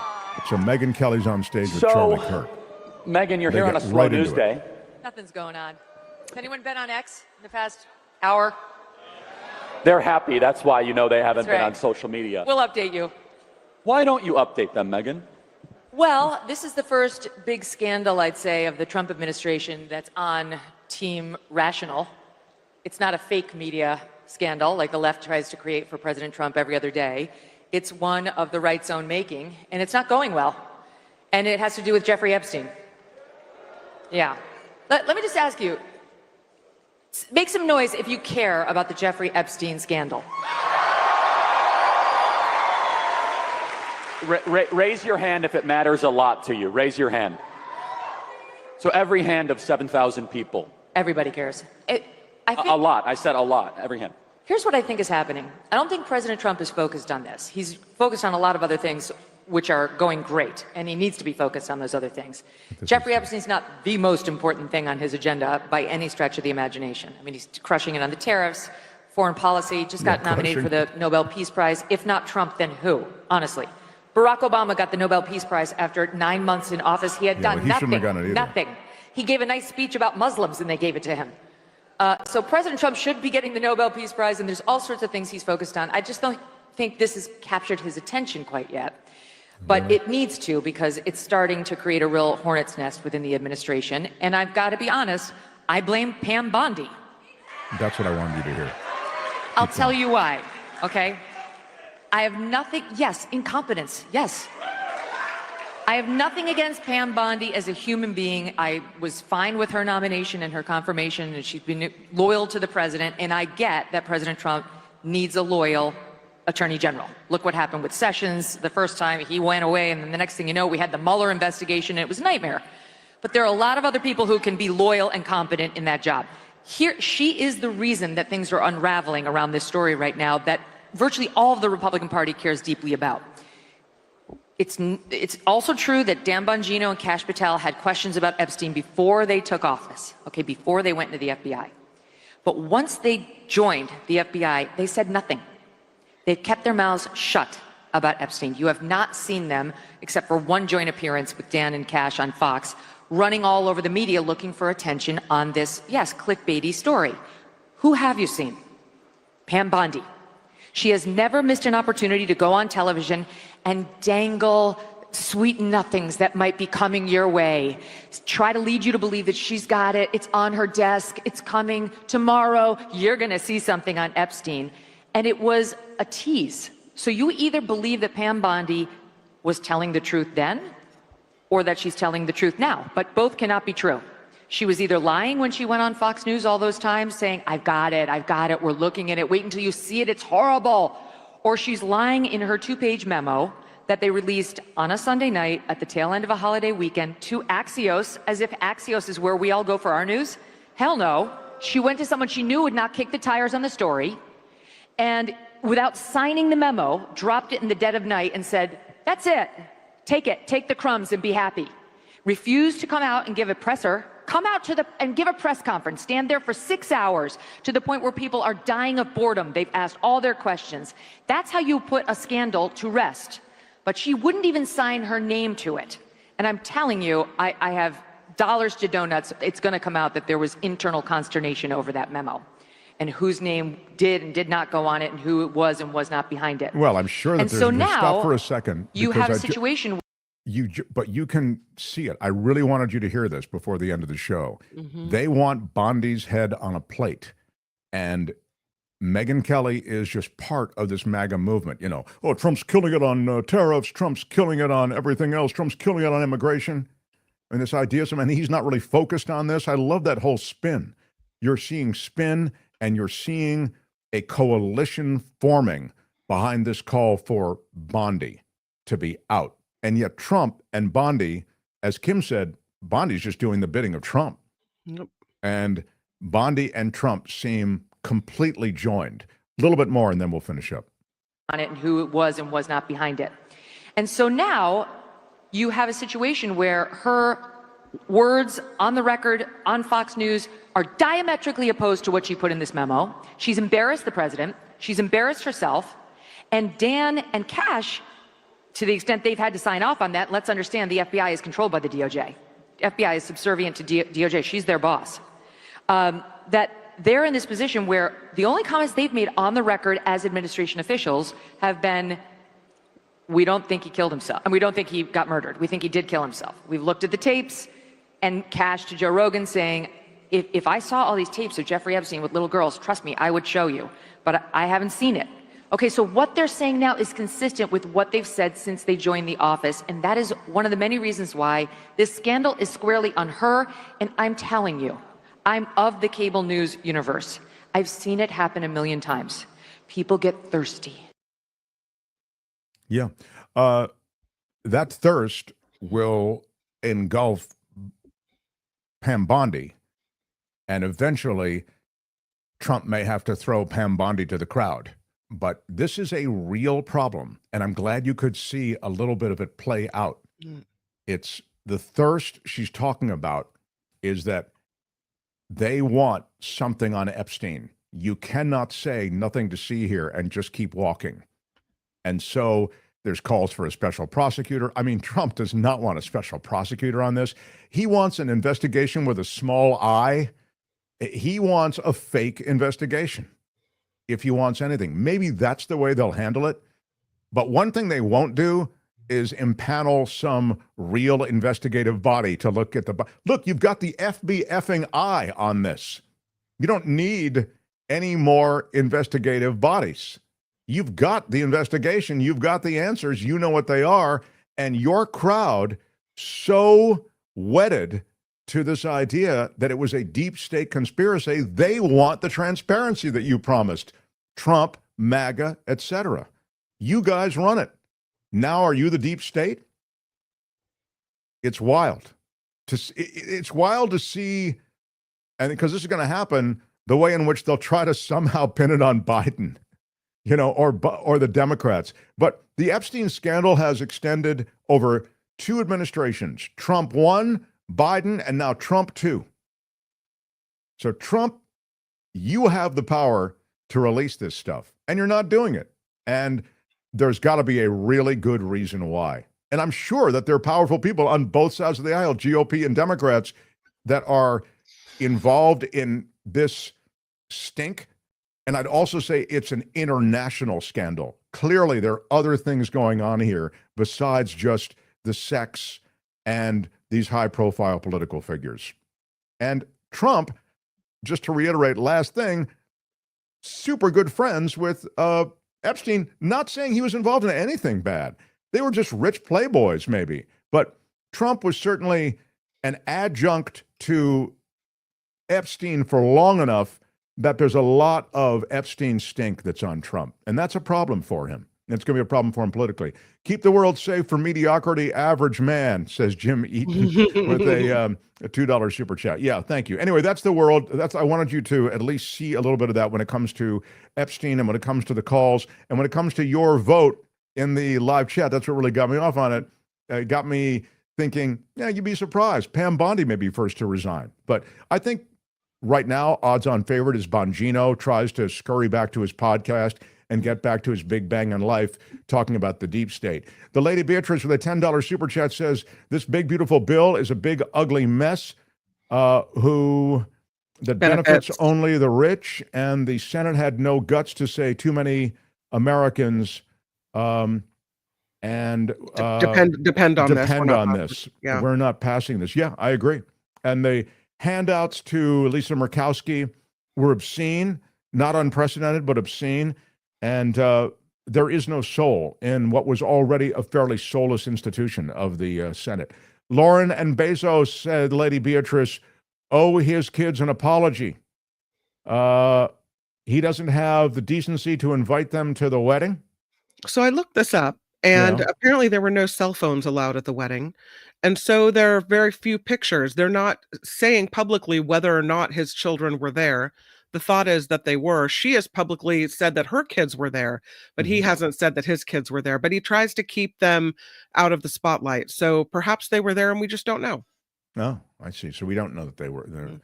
Kash Patel looks like somebody just told him Kash Patel was head of the FBI. What? Louis says, I try to escape MAGA experience by tuning into the FIFA Club World Cup, but alas, there was D-Media whore and chief handing Chelsea their trophy. Hashtag no shame. Yeah, there's the picture. Donald was on stage with the Chelsea team. Now, typically, it's not the president of the United States or the president of the host country handing this out. Tony, you know more about this stuff than I do, but I was told that was somewhat unusual that he was on stage. I mean, usually it's the head of the league, usually, right? But since it was done here, I'm guessing that's why they did it and whatever. Yeah, it was done. Thanks, Tony. Yeah, but that was he was booed pretty soundly and roundly, and we would have played it for you, but we'll be demonetized. So,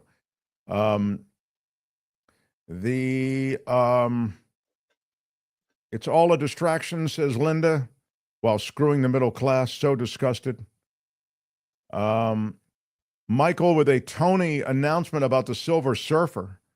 The Culture Blaster says Tony should be aware that Shalabal. Shalabal. Yep. Let's go. The Silver I'm Surfer's ready. great love was empowered Yes. to be the Surfer herself 1968. for a time in the comics. So her portrayal in the new Fantastic Four movie is comic accurate.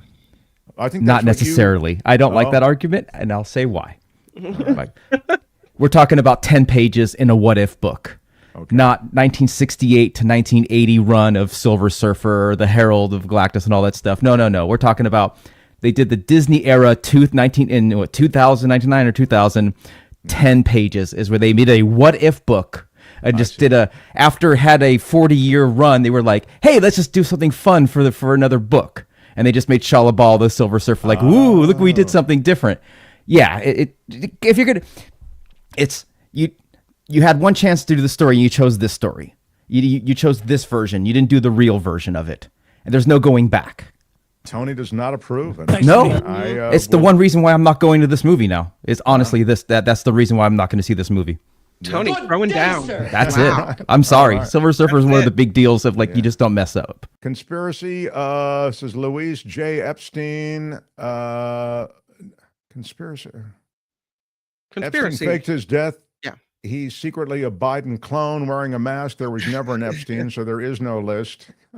Hashtag conspiracy idiots. Yeah, move along here. Yeah. There was never a conspiracy. Randy says on the immigration issue, sorry about that. It would be easier to just have everyone here illegally pay a fine, deport the real criminals, and have them get in line, the back of the line, for citizenship. Yeah, I mean, look, I mentioned the Bracero program over and over again. I mean, there's so many ways you can handle this apart from the way that they're handling it. How much does Mark Thompson charge for his signature? It is currently free. Yes. Yeah, how about that? Rosie is on fire, says Cassandra. Ain't it true? Rosie really took on Trump in a big, big way, huh? Well, thank you, everyone. Tomorrow brings the return of David K. Johnston to the show, and I'm looking forward to that. We will also see if the day's news brings any change in the world of the MAGAverse. Don't know. Last check of the poll shows that everybody still thinks that Bongino is going to be pretty much headed out. Emergency doctor Rob Davidson on the show tomorrow too. We have Rob Davidson on the show tomorrow. Yeah, and remind me, he's an emergency doctor. He'll be talking to us about health things. Oh yeah, the state of the health, the state of illness in America. I love that. Sorry, I lose track of the. Yeah. David K. Johnston. David K. Johnston and more. And Shuttle Stevens for the Mark Johnson Show. It's going to be a good one. Thank you, Shuttle. Thank you, Kim. Go to your after party. Bye-bye. Thank you, Tony. Thanks, everyone. Till tomorrow. Bye-bye.